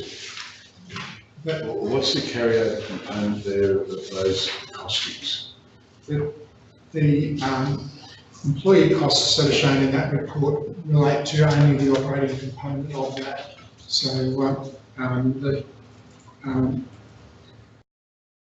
the $39.7 million shown in the total forecast, or the revised forecast, which is the operating impact only. Should we be 40 odd? I hear higher numbers. I'm not sure of our staffing, but 40, if we had 40, it's 10%. If we've got more than that, you know. But did we actually budget to have vacancies of 40 plus people? We did budget, we did include an element for vacancy that occurred through the year. It worked out around about a 4% vacancy rate, which was considered to be a normal turnover. But a lot of the currently vacant positions were originally budgeted to be filled through the year. So where there are actual vacancies higher than were forecast, that theoretically we'll end up with a savings, but where those positions are filled on a temporary basis by day labour, we'll need to look at allocating some of that then from the employee costs back to materials and services to make sure that doesn't blow out in comparison. And to further into that, Councillor McIndoe, there's probably around about $3.5 million or thereabouts in the capital expenditure program at this point in time on pure labour costs. So they're not being reflected in the total wages costs that you see there. So, and some of the cycle of the work that's done through the infrastructure area actually waxes and wanes, so where work on maintenance occurs, those costs are worn by the operating budget. So when Do they come back into the operating budget? It stays there. So they happen in the operating budget. When we start to fire up on the capital, then those wages go into the capital. So it's not really a linear projection, because there'll be parts of the year where we're doing more activity with our own labour in the operating budget, and then parts where we're doing more with our own labour in the capital budget, if that makes sense. So is that reflected in the comments in goods and services, point 4, where rural roads underspended for $500,000 is due to the current focus on, and it says there focus on capital projects, but we're already $500,000 in our operating. So what will that do to our employment costs when we change our focus and catch up with our operational works? What does that do to the employment costs then? Maybe to explain in isolation, what happens is we generally in OPEX in the road space spend 40% in the first 6 months with our day labour crews on maintenance, and 60% in the second 6 months after the wet season where there's bigger demand. What happens, the wages budget is based on our full FTE count. When we flip and flop between CapEx, as in this part of the year, we've got guys on Springwood that's normally maintenance guys, retrospectively journal the wages of OPEX and I reclaim it back into CapEx. So you recover that cost back into CapEx after the event. Does that? Yeah, no, it's certainly. So we can't give a smooth cash flow projection for our actual wages in OPEX space for the year, but we do know as a rule, our OPEX budgets, we spend about 40-60 with ourselves and services, which is contractors over the year, and we journal whatever our crews do on CapEx, we journal those wages on. I think you're getting the flavour that we're starting to look at where it all sits. You know, I've mentioned 40 vacancies. I have heard as high as 70 vacancies. And then you look at the inability to conduct our works and stay on an expenditure budget without 70 people. I'm starting to go, well, how can we achieve what we want to achieve with that many vacancies? What's it doing? How's it all going to work? Which is, I guess, heightening the concerns, will we get this achieved? Through you, Mr Mayor, I'll give you some observations to that, Councillor McIndoe, and it might be easy for us to bring back a more detailed report in the strategy session just to explain the total effort for the organisation and the total labour for the organisation. It isn't a linear extrapolation, I suppose, is the first point. And what Wayne indicated before was that we have got this embedded efficiency of a vacancy rate that gets carried through the year, so that also skews how the data presents.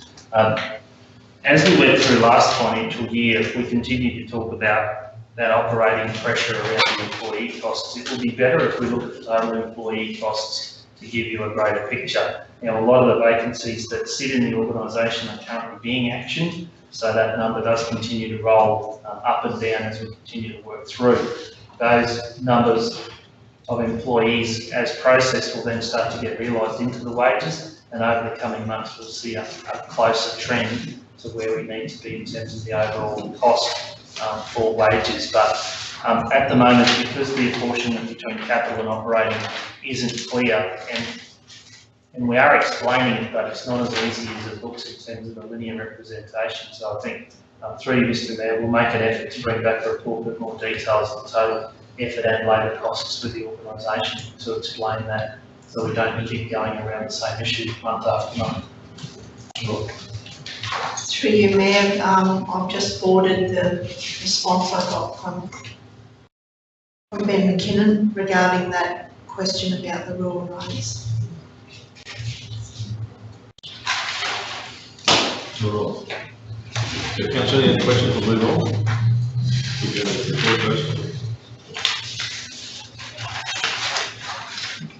Just in terms of finishing off, I suppose then, councillors, you'll see the spend and procurement activity.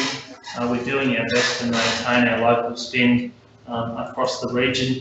And again, as some of those big contracts come on board, we'll also want to monitor, particularly what was referenced before from my colleague on infrastructure around the local spend components of those bigger contracted pieces of work through the NDRRA program of works, and find a way to report that information back in through the council as well. Happy to answer any questions, Mr. Mayor. Any questions, councillors? Well, good. So that's the entirety of advertising. Yes, it is, Mr. Mayor. Righto, so that's the monthly financial report. The recommendation is there. We've received that. Someone have an amendment? Moved by councillor Rice and councillor Daniels. Moved and seconded. All in favour? Against?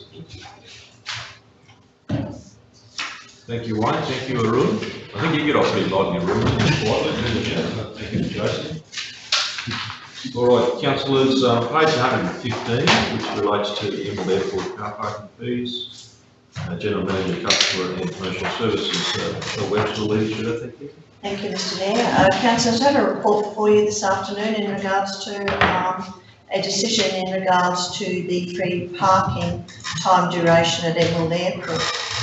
This report's before you due to some community concern, which has been raised in regards to the free parking duration. Councillors who attended the Bogan-Tungan community consultation will be aware of some representations from members of the community and the concerns that they raised in that regard as well. So around 18 months ago, as part of the preparation of 17-18 budget, the car parking fees and charges were reviewed. It was recommended at that time that the free parking grace period be reduced from 60 minutes down to 30 minutes. And initially it was an expectation that it would be a jump in number of paying customers. The car park users were quick to adapt. That's in eventuate. The car park users were quick to adapt and change their behaviour in regards to dropping people off and not actually staying at the car park. So we've seen car park numbers decline as well. I suppose the evidence is that 30-minute duration is not conducive to the timing of where passengers need to check in luggage and to have friends and relatives stay with them during until plane departure, or that the 30-minute duration had an impact on parents who had children flying back off to school and needing to remain with those children. So the 30-minute time frame is also problematic in that regard, as we've been advised from the community.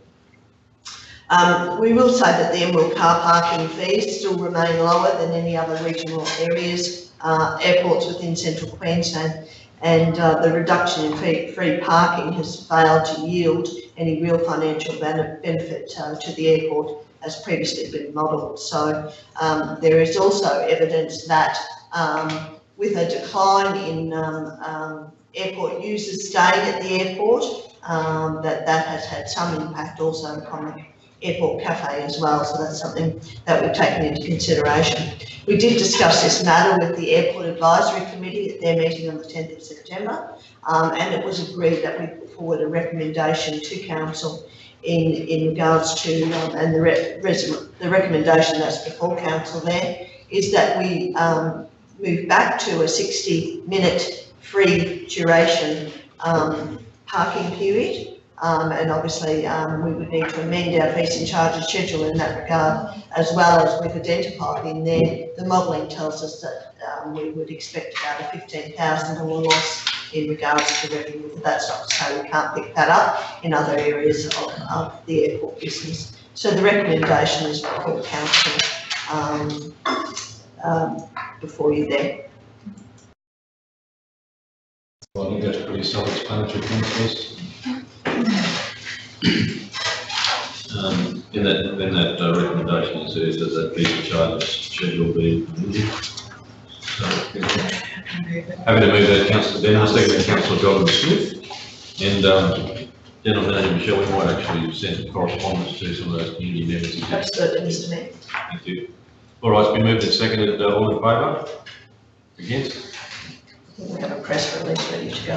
Thank you. Anticipation. But great work, Michelle, to you and your team. It's interesting to see the data, isn't it? Absolutely. That's very helpful from my point of view. All right, councillors, page 119, which is the Central Lines Development Corporation, the service level agreement August update. Sophie Master, who is acting manager of the Central Lines Development Corporation, with Scott Mason, CEO, will run us through that service level agreement. Yeah, thanks, Mr. Mayor. Just by way of introduction, Council will recall recently there was some scrutiny around the service level agreement, and that was fixed at the recent council meeting. So this is the happy to report for the first quarter under that SLA. And very soon I'll introduce Sophie McMaster, acting general manager, to take you through some of the operational detail.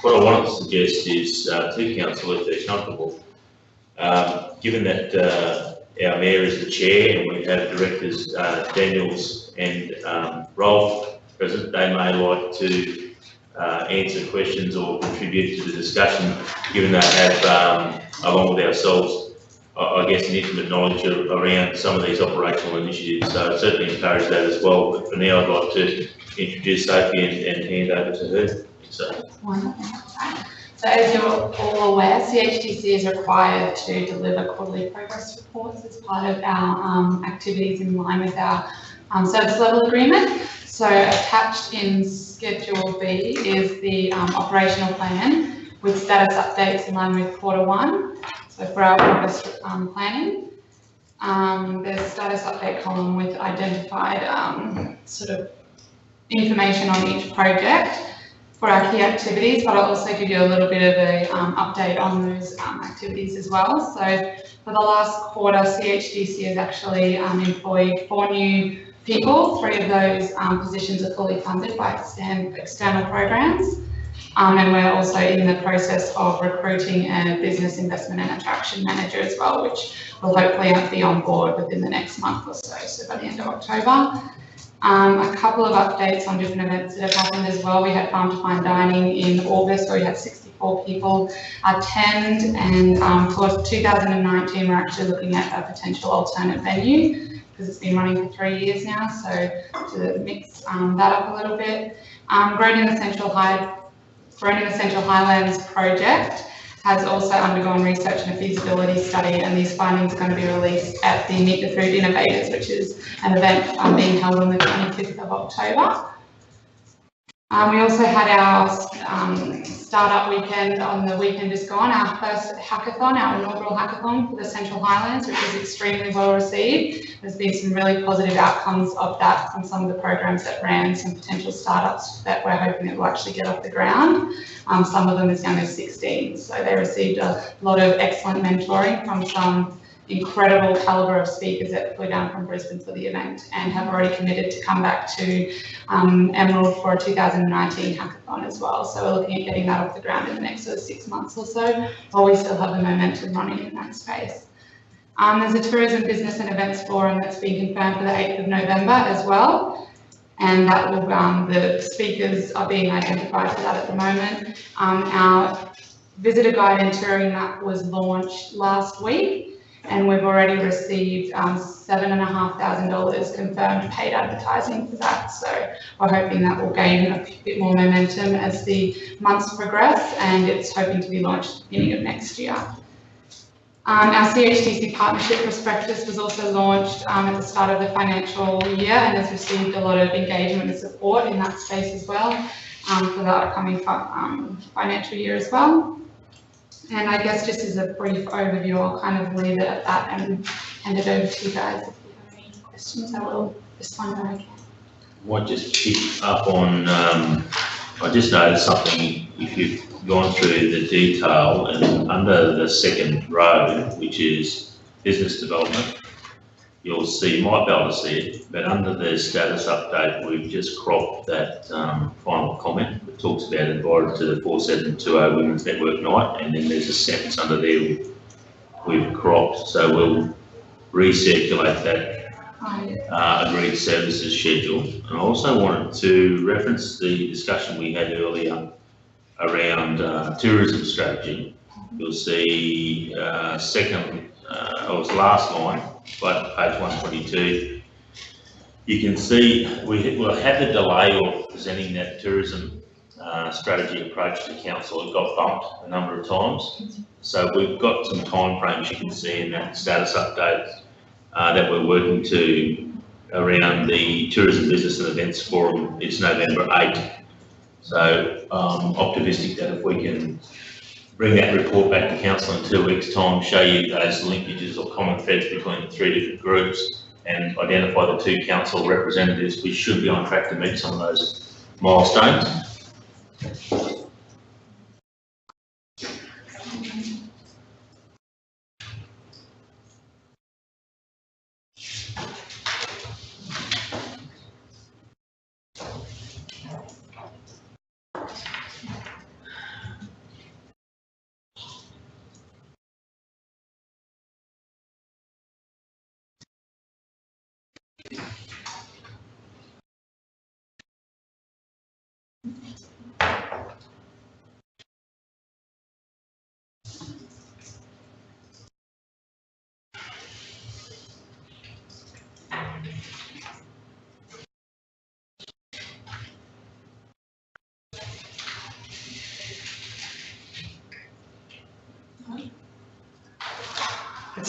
We're waiting on you. Questions or? It's a bit hard to read some of that. Yeah, look, if it is too hard to read, No, produce it manually, A3 format. it's all right.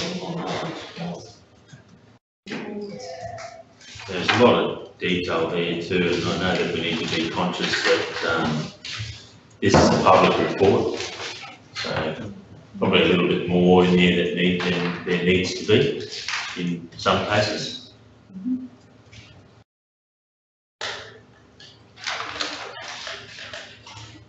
It's obviously good to do this in a public forum for complete transparency, so we'll adapt a little bit to that forum going forward.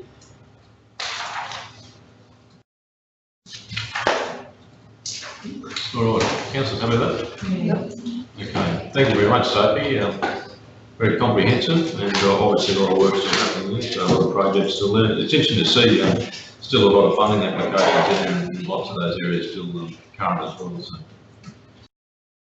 All right, councillors, thank you, Scott, for assisting. Thank you, Sophie, for filling in for Sandra. I hope she's recovering well, so I'm sure she feels pretty comfortable with the very competent staff that are running the business well. All right, councillors, page 127 is the departmental updates for corporate services. Oh, sorry, need to adopt that. It's so comprehensive. Oh, no. So that recommendation is that we receive the progress report. So it's been moved by Councillor Cypher, seconded by Councillor Brindlecone. Moved and seconded, all in favour? Against? Thank you. That's just me. Right. Deja vu all over again. Here we go. Corporate services, department update, Blue Sky Part 3. Sounds like a Pink Floyd album, doesn't it? Thank you, Mr. Mayor, councillors. What you have before you in the departmental update report is a summary of the work that's been done in categorising the initiatives or the projects back against each particular, I suppose, bucket, for want of a better term. And following the last conversations with council, the direction about where we might take each of those individual projects is shown in the last column of the table that's been presented. There are other projects that will also be reviewed as part of the closed session format of the council agenda, which is essentially part 2 of this report. The information starts with, I suppose, the process flow chart that we talked about in terms of how we compartmentalised each of those individual projects. And happy to answer any questions, Mr. Mayor, either on the process in the diagram or on the individual projects between myself and the General Manager of Infrastructure and Utilities. So just as a very simplistic clarification, this is now in a shape that we've discussed in the workshop the other day. Okay, that's right. Okay. All right. Okay. So, councillors, any comments, questions? Yeah, but I do just have one question. On page 131, I think it's pretty much the last page. Yes. We've got some future budget, then you've got budget review, yet some of those are in the parking lot. So what's that budget review about? Why is there budget review there in recommendation when the council decision was the parking lot? Oh, well, I'll let the gentleman respond. Thank you. Oh, sorry, so that's item number 27? Yeah, well, 27, 29, one says future, but those two there are, one's make shovel, make grant ready, but there is, another one's in a parking lot, but it's got their budget review. So are they now, regardless of what the council decision was, are they going to a budget review process? Through the neck. I'm I'm going to ask GM Commercial Services if she was privy to that conversation and gave context to those projects. I presume the budget review is when and if there's a requirement to press a new cleaner to budget. Yes. Yeah. That's probably the correct answer. So what was the answer? The answer, I might jump in if I can through you, Mr. Mayor. What we've done is we've captured additional information around those few projects. It got, I think it got a little bit funky towards the end, and there was a discussion around how those would be handled in the future. There was a view, put them in the parking lot. There was a qualification from the general manager saying that we can consider that in future budgets when the time is necessary, when it's necessary, or when the requirements there for it to be looked at. So if we confuse things, well, we can certainly take that out. So I'm not talking about future budget, I'm talking about 27, for example, that says under there, budget review. Yep. Is it going to now be funded at budget review time, regardless of the decision of council to put it in the parking lot? So yes or no? Chair, my view, in regards to certainly the sale yards projects, that they weren't necessarily blue sky projects, that they were projects that have been identified through, stakeholder workshops and future planning, future budgets for the sale yards. So I didn't really see. I'm not talking about future budgets, I'm talking about the budget review one. That's 27. Next number 27, budget review. If they're not supposed to be in blue sky, then what the hell are they doing in blue sky?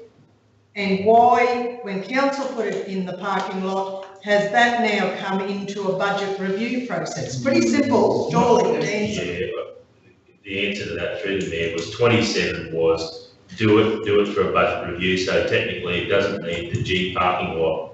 But when did that become the decision? Was it your decision on that side of the table with the exception of the mayor, or the parking lot was the view of this side of the table? It was yours. Exactly, the parking lot was. We've made the waters by having two designations in there. Well, why are you asking us for our opinions if you just change and won't search it? Well, I'm sorry, councillor, through the mayor. What we've done wrong is we've made an administrative error in that we've recorded the G parking lot. The will of the strategy meeting was it's such a small amount of money, get on and do it. And the comment was made, put it in a future budget review. So really, we've caused the confusion by having two designations. It should just be one for that one. Correct. It would be my view as the general manager. It's about funding for a substantial economic analysis of the sale yards to support any future sale yards capex projects that we might seek funding for. It is something that we would normally put within our OPEX budget, I would think. Well, can I highlight that administrative errors like this are very concerning. It's a little two columns that one is saying it's a decision of council, one is saying it's going to a budget review. This can cause a lot of confusion, and I really question the capacity of the people on that side of the table, whether they're managers or GMs that would actually allow that to come to council looking like that. I think it's a bloody disgrace. So the parking lot shouldn't be. Yeah, that's all. It just That's all. move the words, the two words budget It's and little, review. but it's big, Scott. And put them over here. Well, on behalf of the organisation, through the Mayor, I apologise for the error, and I give an undertaking to make sure that we quality assure review these documents prior to typographical errors prior to representation to council. That's all I can do. Right, so that's now changed. So is there was two budget notices, the other one was a budget, future budgets, right? So, Mr Mayor, I'd encourage council, if they see fit to support the officer recommendation, if they do so with the amendment, that the designation for Blue Sky project number 27 be considered at budget review instead of parking lot, which was the will of the strategy meeting. Yeah. So, sorry, councillor. Can I ask that actually? Yeah, because. Sorry, councillor, Sorry. sorry. Can I ask that number 27 out of the Blue Sky be just taken out? That's right, it's not meant to be there, take it out. Take it out? It's part of the operation of the sale yards, and we have discussed it at an operational level, in committee level discussion. Well, as long as we do that, we're pretty confident that everything else should be in there, and there's nothing else operational in it, right? Well, I know that, sorry, Mr Mayor, there are a number of operational items in there, and I think if councillors can recall, at both Blue Sky 1 and 2, we talked about the concept of putting everything in there so that we could have a look at it all, and we went through a process of taking out things that were already caught in an operational plan or budget, and there's a few things in there that are quite minor in nature. But what we worked through was a process of determining what to do with each of them. In this case, for item 27, we made an error in the way we reported the will of council. So do you want to do that, or do you want to take it out? Sorry, councillor McIntyre, you was doing it. It's just very difficult. If you go to 29, it talks about funding and all that sort of stuff. We're saying get it grant ready. You guys are saying parking lot. Yeah, that's about the funding. Is it 20? No, state facilities. Well, it's really parking lot, future budget, make grant ready. 29. No, it wasn't that one. It was wrong. 27. Make grant ready. You go parking lot and then put it in the future.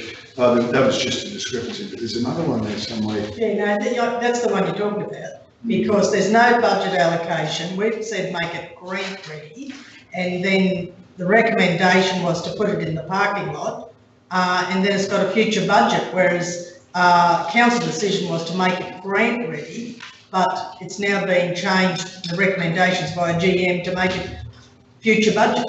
So that's where all this confusion is coming in. Why are you asking council if either you're incorrectly recording it or you're then changing it? Yeah, councillor, through the mayor, item 29 will be made grant ready. It may require a 50% contribution from council, in which case we'll seek a budget amendment to reflect that. Well, we don't usually do that if it's dollar for dollar funding. We just grab it out of the slush fund bucket somewhere. Well, we're making item 29 grant ready, and when there's a grant available, the general manager will apply for it. If again, Mr Mayor, that's a sticking point, though, there are only 3 items that have a designation in GM recommendation in blue. Blue is the feedback from the elected management strategy session. We put it in the wrong spot. If we could either amend to move each of those comments across that they support parking lot plus and or future budget, parking lot budget review, grant ready future budget. It would be, if they just move those blue comments to the right hand side, that's really what the council said at the strategy session. So that goes to 26 as well then. 26, 27 and 29, that was additional information captured in blue as part of the strategy session. We put it in the wrong column. Right. Councillor Godwin-Smith, what was your contribution to this? I just wanted to talk about 28, which was the dust suppression on gravel roads. council direction is not sure more information. I just thought I'd just maybe help fill the gap there. That's a repeat request from Mark Driscoll over in the Virginia area about and the request was for council to develop a policy around dust suppression on sections of road immediately outside people's homesteads. So that's what that's about. And I thought we were to develop a policy. So there shouldn't be any need for budget allocations, depending on what the outcome of the policy is, but we're a long way off needing budget for it, other than just a formulating policy position around that. The mayor correct, that there was something about road as well in there, so using crumb rubber, Sorry, I cannot hear you. there was something about crumb rubber as part of that conversation as well, but if it's about dust seals in front of rural properties, we are working on a policy which is. That's what it's about. Yeah. There's been a request for it in town as well, though, called dust suspension. So if it's dust seals, again, it's on the list because it was part of a wish list in the past. If you don't want it there, then it's operational in nature, we can do it. So through the Just need mayor, more information. we'll bring a policy on maintenance and dust seals to council. We're working on that. So it's Well, unless I'm completely off, that's what I thought that was about.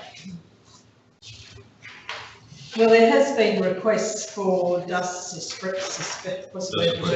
suppression on roads in town as well. So it's you not can just leave it in rural. there and actually action it out of here, still counting. That's right. Yeah. That's more information. Shoot line of sight, be happy to look at it, and we'll respond or reports. Because I'm sure Blue Sky Part 4 will turn up. And I should comment there, Mr Mayor, Blue Sky is a means to an end, and it was a process to try and get clarity around the status of projects. And it's achieved a lot in terms of, there's about a dozen and a half reports that need to be written to respond to these requests for additional information, and that will happen. And then again, we talked about the project decision framework will be the chosen tool of choice to make the decisions around whether something moves forward or we get more information. So don't get too focused on Blue Sky, it's a means to an end. All right, so if we're going to receive this, it'll be on the basis that 26, 27 and 29 will have some wording that shifted across one column. That's correct. Right, councillors, that recommendation is that we received that with those alterations. Is someone happy to move? Moved by Councillor Brimley, seconded. Councillor Roll. All in favour? Against? Right, 17.2 is page 132, which is a couple of reports, key activities. Thanks, Mr Mayor.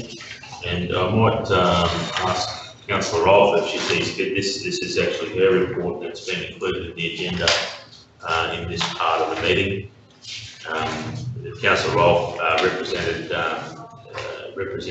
council at the recent Ministerial Tourism Roundtable held in Brisbane on September 13 and that was a roundtable that focused on considering the future of RTOs. If you're happy, Councillor Rolfe, I'd like to make some comments in relation to the report. Thank you, Scott. Actually, it wasn't a round table, it was a very long table in the Queensland room. Yeah, that's what I reckon. Not strict. Call it around town and take it into bloody square.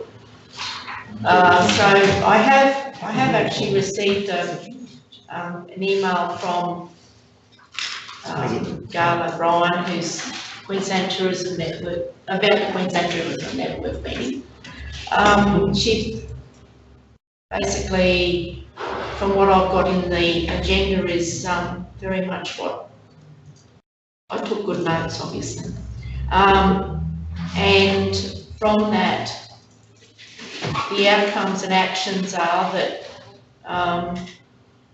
the chair summarised the meeting outcomes and noted there is an opportunity to strengthen and enhance Queensland's tourism network to ensure it delivers increased overnight visitor expenditure, regional job growth, increased gross regional economic benefit, and provides clarity on the return of investment for all funding partners and key stakeholders.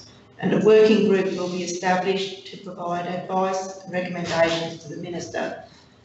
Kate Jones for Innovation, Tourism and Industry Development, and Minister for the Commonwealth Games, on a strategic position on the outcomes desired for Queensland Tourism Network and a roadmap to achieve those outcomes within 1 month, and report back to the Minister on implementation of the roadmap within 3 months. And they're going to invite people to sit on a working group to instigate this over the next 3 months. So that's all I've got so far. Thank you. Thanks a lot. Any questions for Christine? Well, thank you for taking those notes and attending that. The second part of that is the handover, Scott. Yes, Mr Mayor, it's a very brief report. Councillor Hayes, Marnie Wills, Kylie Hawkins from Sept DC, myself, met with reps from Longreach Regional Council. That was me, Councillor Ed Warren, Ian Bogle, the CEO, Lorena Newton, Governance Executive Officer, Jaquetta Arnold, Event and Community Support Officer, and Russell Lowry, Economic Development and Tourism Manager.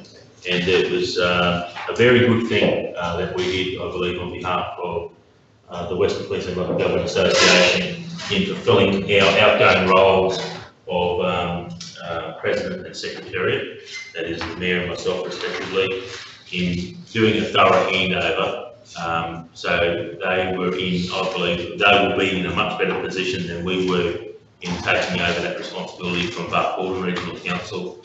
I give full credit to Kylie Hawkins and Marnie Wills, who were able to spend considerable time with the Longreach reps and working through logistics, event coordination, a lot of the finer details that will put them in a position to perhaps even run a more superior event than what we did. So they're quite confident now with their new responsibility. I make a little mention there about an initiative that could well prove to be a good one, and that's about meeting in between conferences between the current, the former and the prospective executive to talk about conference planning, progress for pursuing motions that were made at the past conference. Because it is known who the conference host will be in advance, so that's why I mentioned former, current, prospective. Anyway, it's just a brief report, and I think that's the good part about local government. It takes time to do something like that, but it would be certainly good CHRC and CHDC to facilitate a thorough handover with their Longreach colleagues.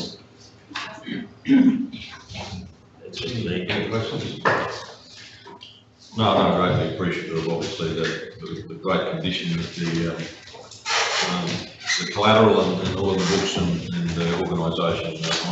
Certainly I endorse the CEO's thanks to Marnie for her, particularly to Marnie for her work in that respect. And I know that she set a very high benchmark for them to follow, so thank you very much, Marnie. It's appreciated. And just in closing, that Council Roll brought back from that tourism roundtable a report, a destination queue report. It's in the agenda. It's also in Docs on Tap under the strategy agenda item. So if you want a strategic document, sorry, so it's there for your future reference. Can I just add, please, Scott, that it says in there that it's in that document that is current as of August 2018, but having viewed it, there are some discrepancies. The Mayor and I had a look at them. Might need a QA process too. Sorry? They might need a quality assurance process as well. I think so.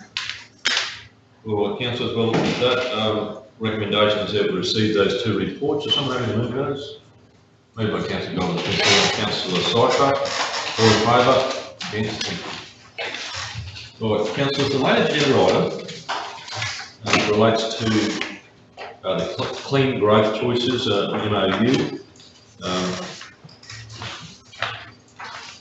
Councillor, I think Jared, you've taken responsibility for this on reasonably short notice, but look, you'd like to read us through that, thank you. Certainly, Mr. Mayor, thank you. Just compiled a quick report there in relation to the Clean Growth Choices Program memorandum of understanding. So the report outlines what Clean Growth Choices is all about. It gives you obviously the MOU to review and a little bit of further detail there. So it's reasonably self-explanatory. I'm obviously not in a strong position to talk to it too much in terms of the background, but hopefully what's provided there is sufficient for you to be able to consider what it's about in terms of looking at new and innovative ways of addressing climate change and what function our region can play in that through a relationship with the University of Southern Queensland to further those initiatives. Additionally, you'll note that there's an amount of $60,000 available if we enter into the program to assist with the costs associated with working through the types of initiatives that this MOU might sort of, I guess, develop through the process that's outlined within the report. Excuse me, Mayor Hayes, I'm assuming you've probably had another conversation between you have. Not so far as, and if I could add to Jared's comments, and certainly I'd pass this agreement on. I think I had Marnie email this to you and others. The third paragraph, the fourth paragraph on that page 4 of that later written document refers to those potential sensitivities. The MOU is quite a standard document. It certainly wasn't a comprehensive document that I was expecting and related to, I suppose, our indication of some specifics, in particular specifics that gave us some level of comfort around, seeking and finding community representatives outside of, I suppose, elected representatives, and then how that was being managed. That one also addresses the fact that this is very much the documentation tied with this. It is very much about the state government's 2050 aspirations. I suspect in a strategic fashion, our council has been chosen because we are a local government area located in fundamentally a coal resource area, and this seeks to, I suppose, provide a level of, I guess you'd say, alternative and I suppose an opportunity, I guess I see around the coexistence of renewables and or traditional fossil fuels. That MOU there, and I suppose the resolution that's seeking to give Scott some, I suppose, powers to negotiate this, talks about understanding that we do have relationships with our partners, and it makes a lot of sense. Certainly as a strong employer in the region, and certainly without taking, I suppose, some sort of partisan approach in terms of what is our particular favourite energy source, but recognising the fact that there is an existing relationship. So notwithstanding the goodwill of or the intent of the agreement about making sure that we sign up for this in the spirit of it, the reality needs to be that the MOU needs to be expanded out a little bit to reflect, I guess you'd say, our existing tenure and some relationships with some of our clients, and the fact that we will not be forsaking those just for, I guess you'd say, signing up to what is fundamentally, I suppose, an alternative philosophy. And I suppose there was no mention in the actual MOU document about any particular budget and financing, although we do have correspondence about the offer from the Department of Environment and Science. So, Councillor Daniels, if you want to add something to that, No, I was just going to say what, I guess I've got a note from reading is are we actually clear on what we will be doing? And I think those two documents don't actually say that, like there might be offers around 60,000. But what are our actual expectations that we're going to do? Is it above and beyond what the 60,000 would cover? All those sort of things. It's still question marks from in that detail. Well, the answer to that is, I guess, in what you referred to earlier, in what you and I attended and others here, and in conversations about, I suppose, our insistence on an MOU, which was certainly an insistence from us, not an offer from them, that we give Scott the opportunity of, I suppose, endorsing the the goodwill, I suppose, and I suppose at face value, the outlines of the program, and that certainly the MOU reflects just that broader, I suppose, goals rather than specifics, and a clear undertaking that in the event that the $60,000 became problematic, then we will reserve our rights in respect of our participation or ongoing participation around that. And if, you know, that would certainly do two things. It would give them the opportunity of, I guess, you know, relating to us a different position, or at least them understanding that we would fundamentally stick to the program inside the budget provided.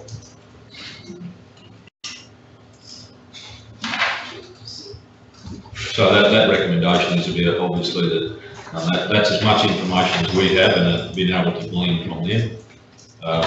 So I guess it's a case of, if you don't want to do this, just say that if that is the case, and we now have, I suppose, as much information as we can possibly get with the budgetary consideration, then obviously Scott has a clear direction about just the extent of how much we are going to participate.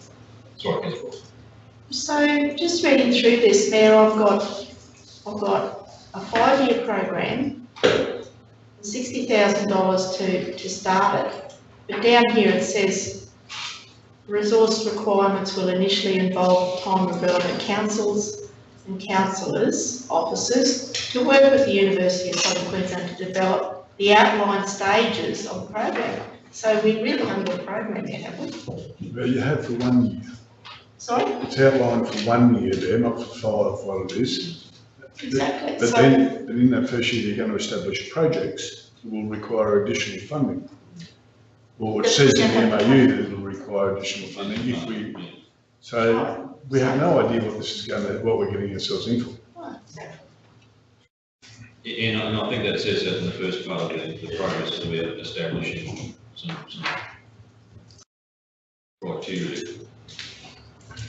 The alternative, council, is that further information is brought back.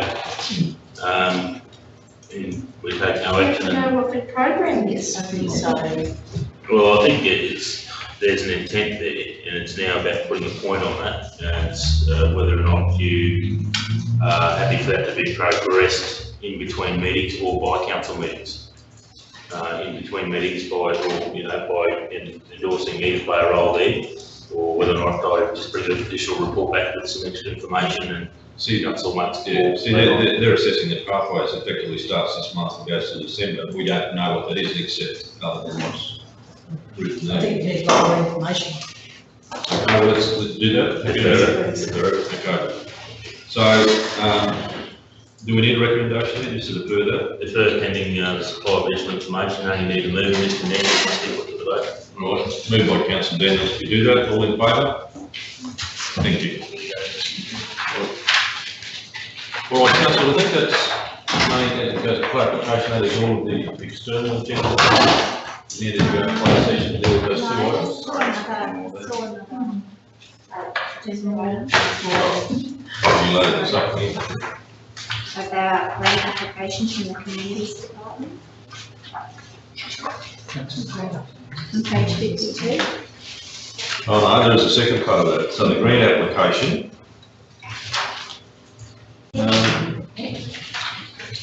Around Get Places and Spaces program, is that correct?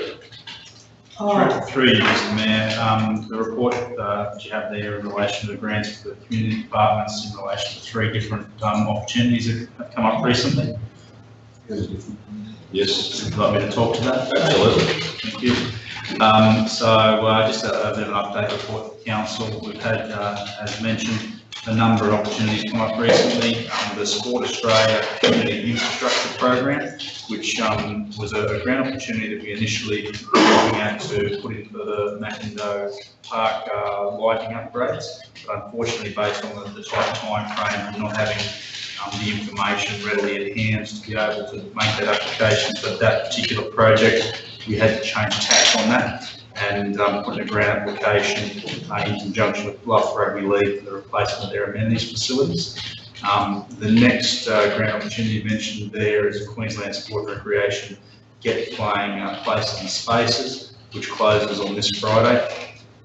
So for that particular grant opportunity, we are putting in for the Mackindale Park lighting upgrades. The exact extent of that is yet to be determined. So we're just in the process of getting the information back from a consultant to review the electrical capacity at that facility and what the likely costs are to establish the lighting on fields 2 and 3 and to do any electrical upgrades. So we'll put into the maximum amount we can under that program in order to get as much benefit out of that, as well as the existing budget item we do have in the capital budget to be our matching contribution. And the last item mentioned there is the Safer Communities Fund, which closes this afternoon. So officers have worked fairly diligently to try and determine what types of projects might make up that one. We've put together a fairly large grant at the end of it. We'll have to wait and see how it goes, of course. The level of information required for it is reasonably comprehensive in terms of potentially having police reports and vandalism reports and other things that are associated with those sort of issues in terms of enhancing security and public safety and addressing vandalism issues. But I think we've got a reasonably solid grant application together there and in excess of, I think, about $350,000 worth of projects, none of which require any matching contribution. So obviously a bit of work has gone on in the last month or so in relation to grant applications, and just wanted to take the opportunity to make council aware of that. Any questions down there? Self-explanatory. Yeah. All right, the recommendation is there that we receive the reports. I'm happy to move that. Moved by Councillor Bill, second by Councillor Syper. All in favour? Against? Thank you.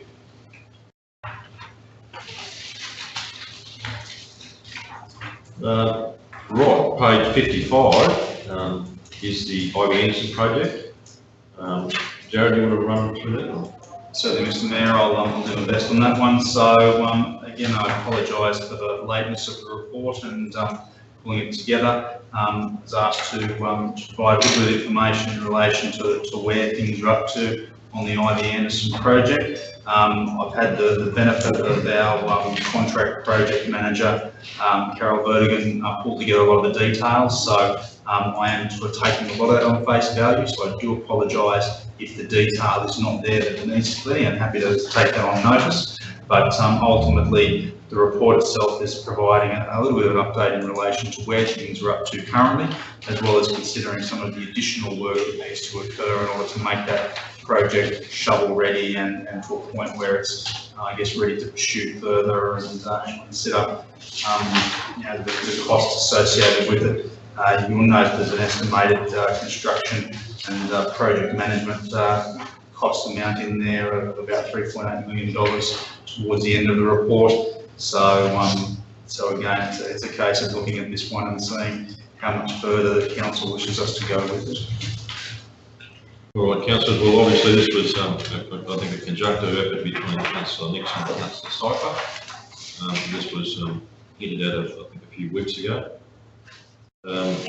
Councillors, any questions there? I mean, we've obviously got a comprehensive background, and certainly council has been dealing with this for some time. The recommendation there is quite specific. It relates to the approval of the procurement of a design team for the detailed design drawings, the development of the business plan, business case and project management plan. And then the third part of that is confirm ongoing support, ownership and management of the facility through consultation between council and community using internal and external contracted services as required. So, councillors, questions? Yes, councillor. On page 57, there's a number of options for the ownership and ongoing operations of the new facility. And it says agreement and commitment to the preferred option is critical to the project is progressing. Who makes that agreement? Who actually agrees to whether it's council owned and operated or council owned and privately operated or privately owned and operated facility? Who makes that decision? Well, I would say that the common denominator there is council rather than the word. So, What's part of the officer recommendation number 3? Yes, it's for council to confirm ongoing support, ownership and management of the facility through consultation. I don't think that's what Gail Nixon wants. What's that? to have council have ongoing ownership or contribution to the centre. That's not what the resolution says, though. Yeah, I know, No, I it know. doesn't say. I'm just wondering why that became the resolution. Well, look, as I read that, I mean, this is what has been discussed, and I'm using intense there. A number of options has been considered. Agreement commitment is critical to the project progressing. So I would have thought, as in part two, once a business case and the plan was, I guess you'd say, hashed out, the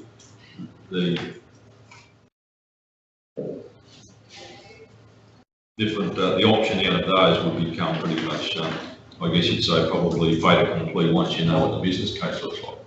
Yeah, so I think all Dale was requesting at this point of time was for X amount of funding to progress the business case, and I haven't actually got the document open here, got to go back to it. But it wasn't to progress. So you'd be happy, I think, on Councillor Nixon's behalf to leave out the third part of that recommendation and just leave it the first two? Yeah, I think so. And through the chair, Mr Mayor, my colleague, General Manager Corporate Services, we have the same view with the recommendation. We should remove number 3 of that recommendation, because it should be the business case that comes back before council. Exactly. The council to then make an informed decision. Exactly. And that Gail was never asking for the third one. So if I can, through the chair, clarify with the acting General Manager of Communities, have we costed out, is the business case the cost of the $200,000? So No, nothing. what does the $200,000, what is that costing entail? Are you aware, Joe? No, look, through the chair, I'm not aware of the detail behind this item, so unfortunately I can't provide a lot of context as far as that goes. That's information that has been provided from our contract project manager, so I would like to think there's some reasonable sort of robustness to those estimates, but I'm more than happy to take that on notice and to obtain further detail back to report. So Carol is already working on it. Did you talk to Carol Vertigan, whatever her name is? I did request the detail that's contained in this report from her, but I haven't verbally had a conversation to flesh out any of the finer detail. Yeah, well, I just think that this should really, this is just my opinion, I think this really should be held over until Gail's back, to be quite honest. I think you're right, and I think certainly would like a qualification around that cost. Yeah, and definitely it's not that, so I know that's not that third point, definitely. Well, honestly, that makes it easy, because this is pretty important, I think we wait. Yeah, I think out of all respect, I know it's just delaying it another fortnight, but I think in all due respect, Gail should be here. Well, I think if there's a recommendation, she would certainly like to be. Oh, definitely. Also, just with regards to that, because we've got 40,000 in the budget, now we're using 240,000. Where's that money coming? There's no money for it, I can assure you right now, so there'd have to be a review of that, so that's what I'm saying. So what's getting dropped out Yeah. to put this in? So Councillor, we have to defer that and bring it back. Yeah, I think so. Your money will be done. Okay, so in that respect, if it's going to be deferred, we're going to need to move it, I'm assured by the CEO, so someone like to move that.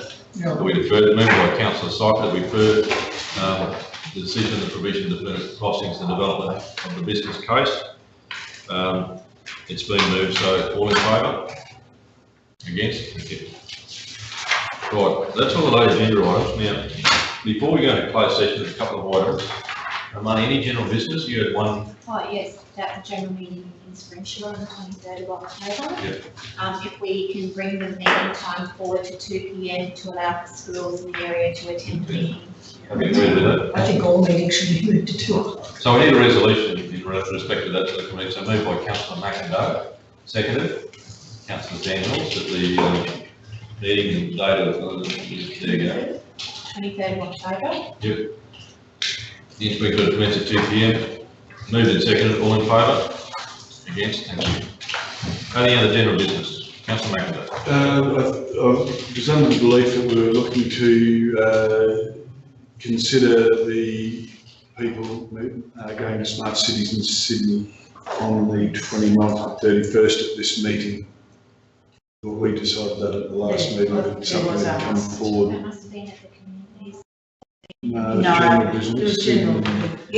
Because we don't, it's too late at the next community standing meeting, so it So was in a we're going to standing. move it to this meeting today. It was in a standing committee.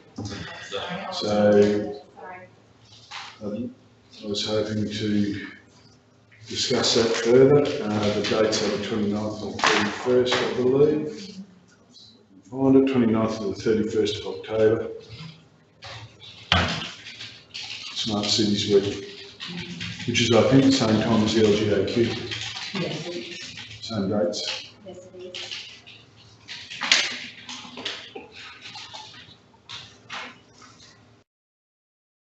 Not too late to bring a report to the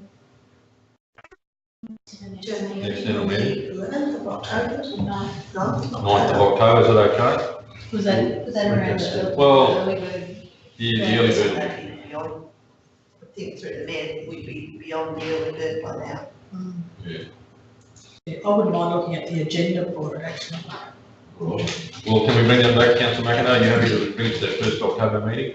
As long as we've still got the opportunity to attend. Yep. Well, I think you can. Yeah, I will have it on there. Right. Any other stuff, Al? Councillor Walsh. Last night, the CRG meeting in Springshaw was raised about the rubbish on the highways. Oh, God, isn't it awful? So, it was something that we raised at the Basin Regional Roads Transport Group meeting with TMR and received less than favourable response from them. But it is, I believe, something that we should look into pretty seriously now because it is a disgrace. I've got a couple of photos here that is pretty damn awful. Especially in truck pullover areas at Minerva Creek on the highway between Springshaw and Emerald. And I would like to, I'd like us to somehow raise it with. Well, we can raise it formally through correspondence to DCMR, we'll follow it up with it. That's right, so, and it's something that just needs to be brought to the attention of. You rather just slash the side of the roads, like one piece becomes 100 pieces. Through the mayor, councillors, I believe I signed off on a purchase order to have at least the tyres collected, so that's one part of the problem, but I agree the balance, the remaining rubbish is just as bad.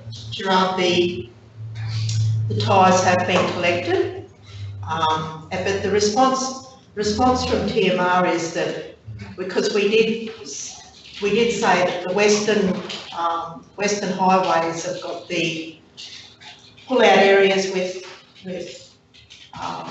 toilet facilities and what have you. Why didn't we have something like that in this area? And it's not far enough between towns. And their response to us was that it was a council matter, but it's on the state road. Their claim is that it's in the RNPC calculation for all sorts of things we do with them. And and I think it's worthwhile raising that correspondence to say, well, that's not our understanding and what can we do about it? So we can. You have to work for the dull people, can't get them out there to get a program going and get them to pick it up. We can do all sorts of things, but I guess it's just I'll see raising you the guys. PCMR. Right? So if, I think one of the suggestions that we could make to TMR is that we'll just dig up the truck pull-out. Oh, but it's not just there, it's on. I know it's everywhere, but It's everywhere. well, I know it is everywhere, but just in particular pull-outs where they won't put bins, and it's just a horrible mess. So dig it up and don't have a truck pull-out. It's not far between Emerald and Springshaw, so let them pull up in Springshaw. Interesting argument. We'll definitely raise that, and we'll follow that through, we'll write to both, and we'll actually do it through a rate as well. It's a real shame, because rubbish isn't confined just to the central lines, it's everywhere, and now that the state's so dry, it really does expose all the litter everywhere, and I think it'd be nice if we could think at some point we could remind the community that it would be nice if they did not throw their rubbish out the window when they were travelling. And it's an offence. It is an offence, Yeah, we need to push So it. no, the compliance around it is terrible. Mr Mayor, I've just got one thing I'd just like to raise, and that is to thank council for granting my leave of absence to travel to Canada in the last couple of weeks. I've had a wonderful opportunity. I thought you said we didn't give you. No, just to thank you, and thank you particularly, Mr Mayor, for chairing my Finance and Infrastructure Standing Committee meeting. But the leave of absence obviously allowed me to travel overseas, and it was a really great opportunity and privilege. We spent 2 weeks on a partners program with the International Beef Alliance, with leaders of 7 beef nations, including Mexico, Paraguay, Canada, the United States, New Zealand, Australia, the USA, Brazil is another one. And yeah, 2 weeks with the Canadian Cattlemen's Association. We toured the Canadian Centre for Beef Excellence, and some of the new initiatives that they're researching over there involve the use of beef fat for cooking and beef chips. We visited a meat processing facility, which is Cargill, which is gigantic, and I think all those that were there, and my husband particularly, representing Australia's, noticed there were innovations there that are not even on the floor in Australia. So to tour Cargill's plant from every level of the operation, from when they enter the facility to where they leave in a box, was absolutely fantastic. So that was an opportunity only offered to 10 of us on the trip. So that was us in Brazil. So very, very interesting. And we toured feedlots and ranches from the east around the Toronto, Ontario area, right through to the west, so around Kamloops, Calgary, and the Alberta area. So it was a really wonderful opportunity to get an insight into beef production in Canada. So just want to say thanks very much. It sounded exciting, very exciting. We wish there was in. Yeah. Oh, the other thing is, with the local government plans, you learn quite a lot, and obviously we visited, a lot of farms. What we understand is it's absolutely essential for those guys to diversify. So we also see, wind farms like Samsung. I visited a wind farm there, 95, towers situated in rural areas, and what that means for producers. That's a great income stream.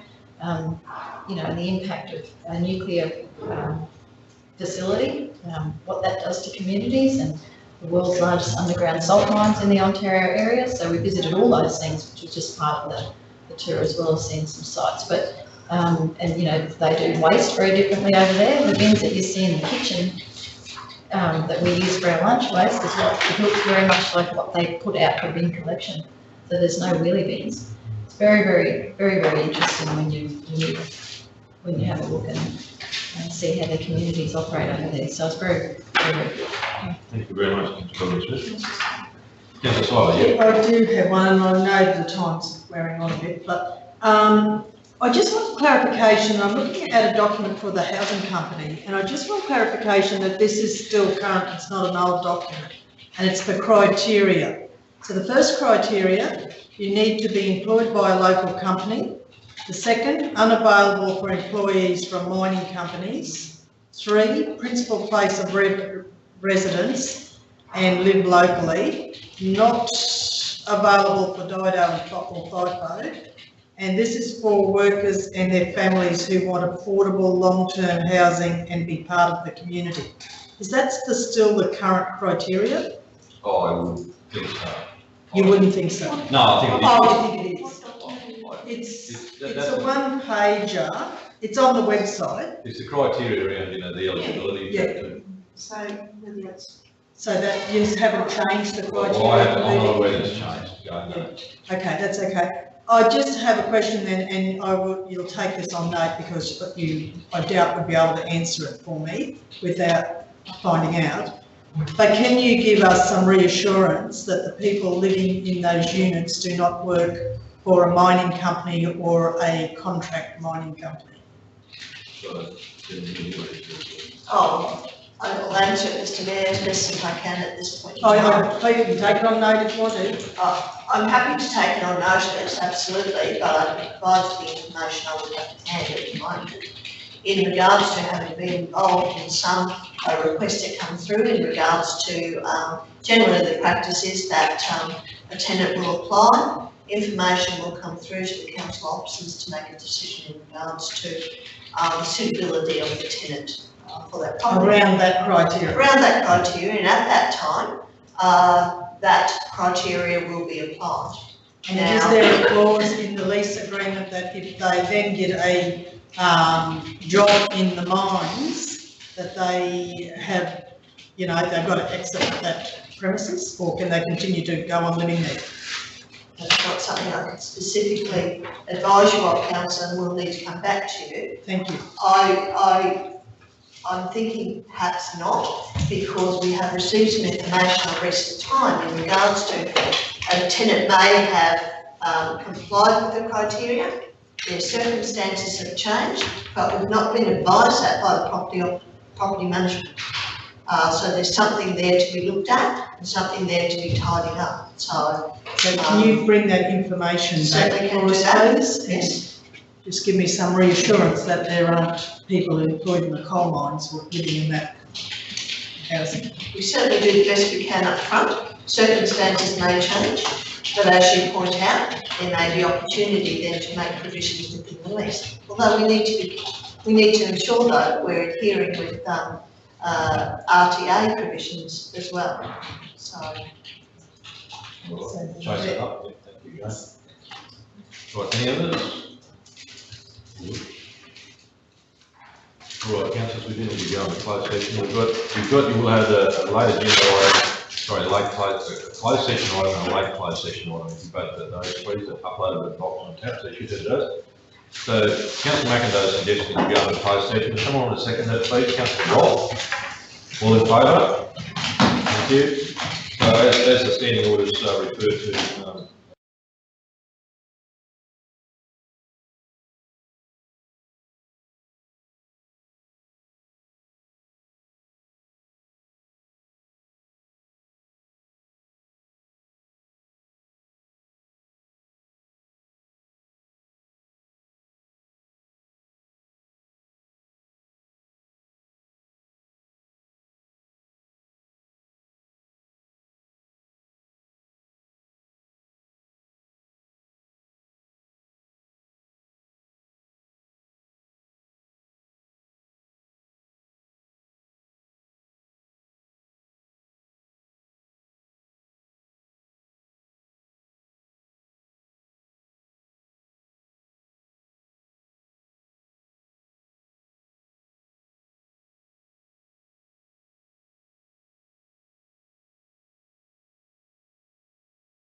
Used to. Alright, so here we go, Monday. We're probably not coming back again. All right, councillors, well, the first one is in relation to departmental updates. There's a recommendation that the CH Regional Council receive the Corporate Services Departmental Update Report, highlighting those key activities which are listed there at least by part 3 of the proposed government works delivery model. Is someone happy to move that? Moved by Councillor Brindlecombe, seconded. Councillor Godwin Smith, all in favour? Yes, thank you. And then the last item relates to an amenities building, the Macadam Park amenities building tender. The recommendation is that the Central Isles Council receive and note the report. So I'm happy to move that. Moved by Councillor Ross, seconded by Councillor Syper.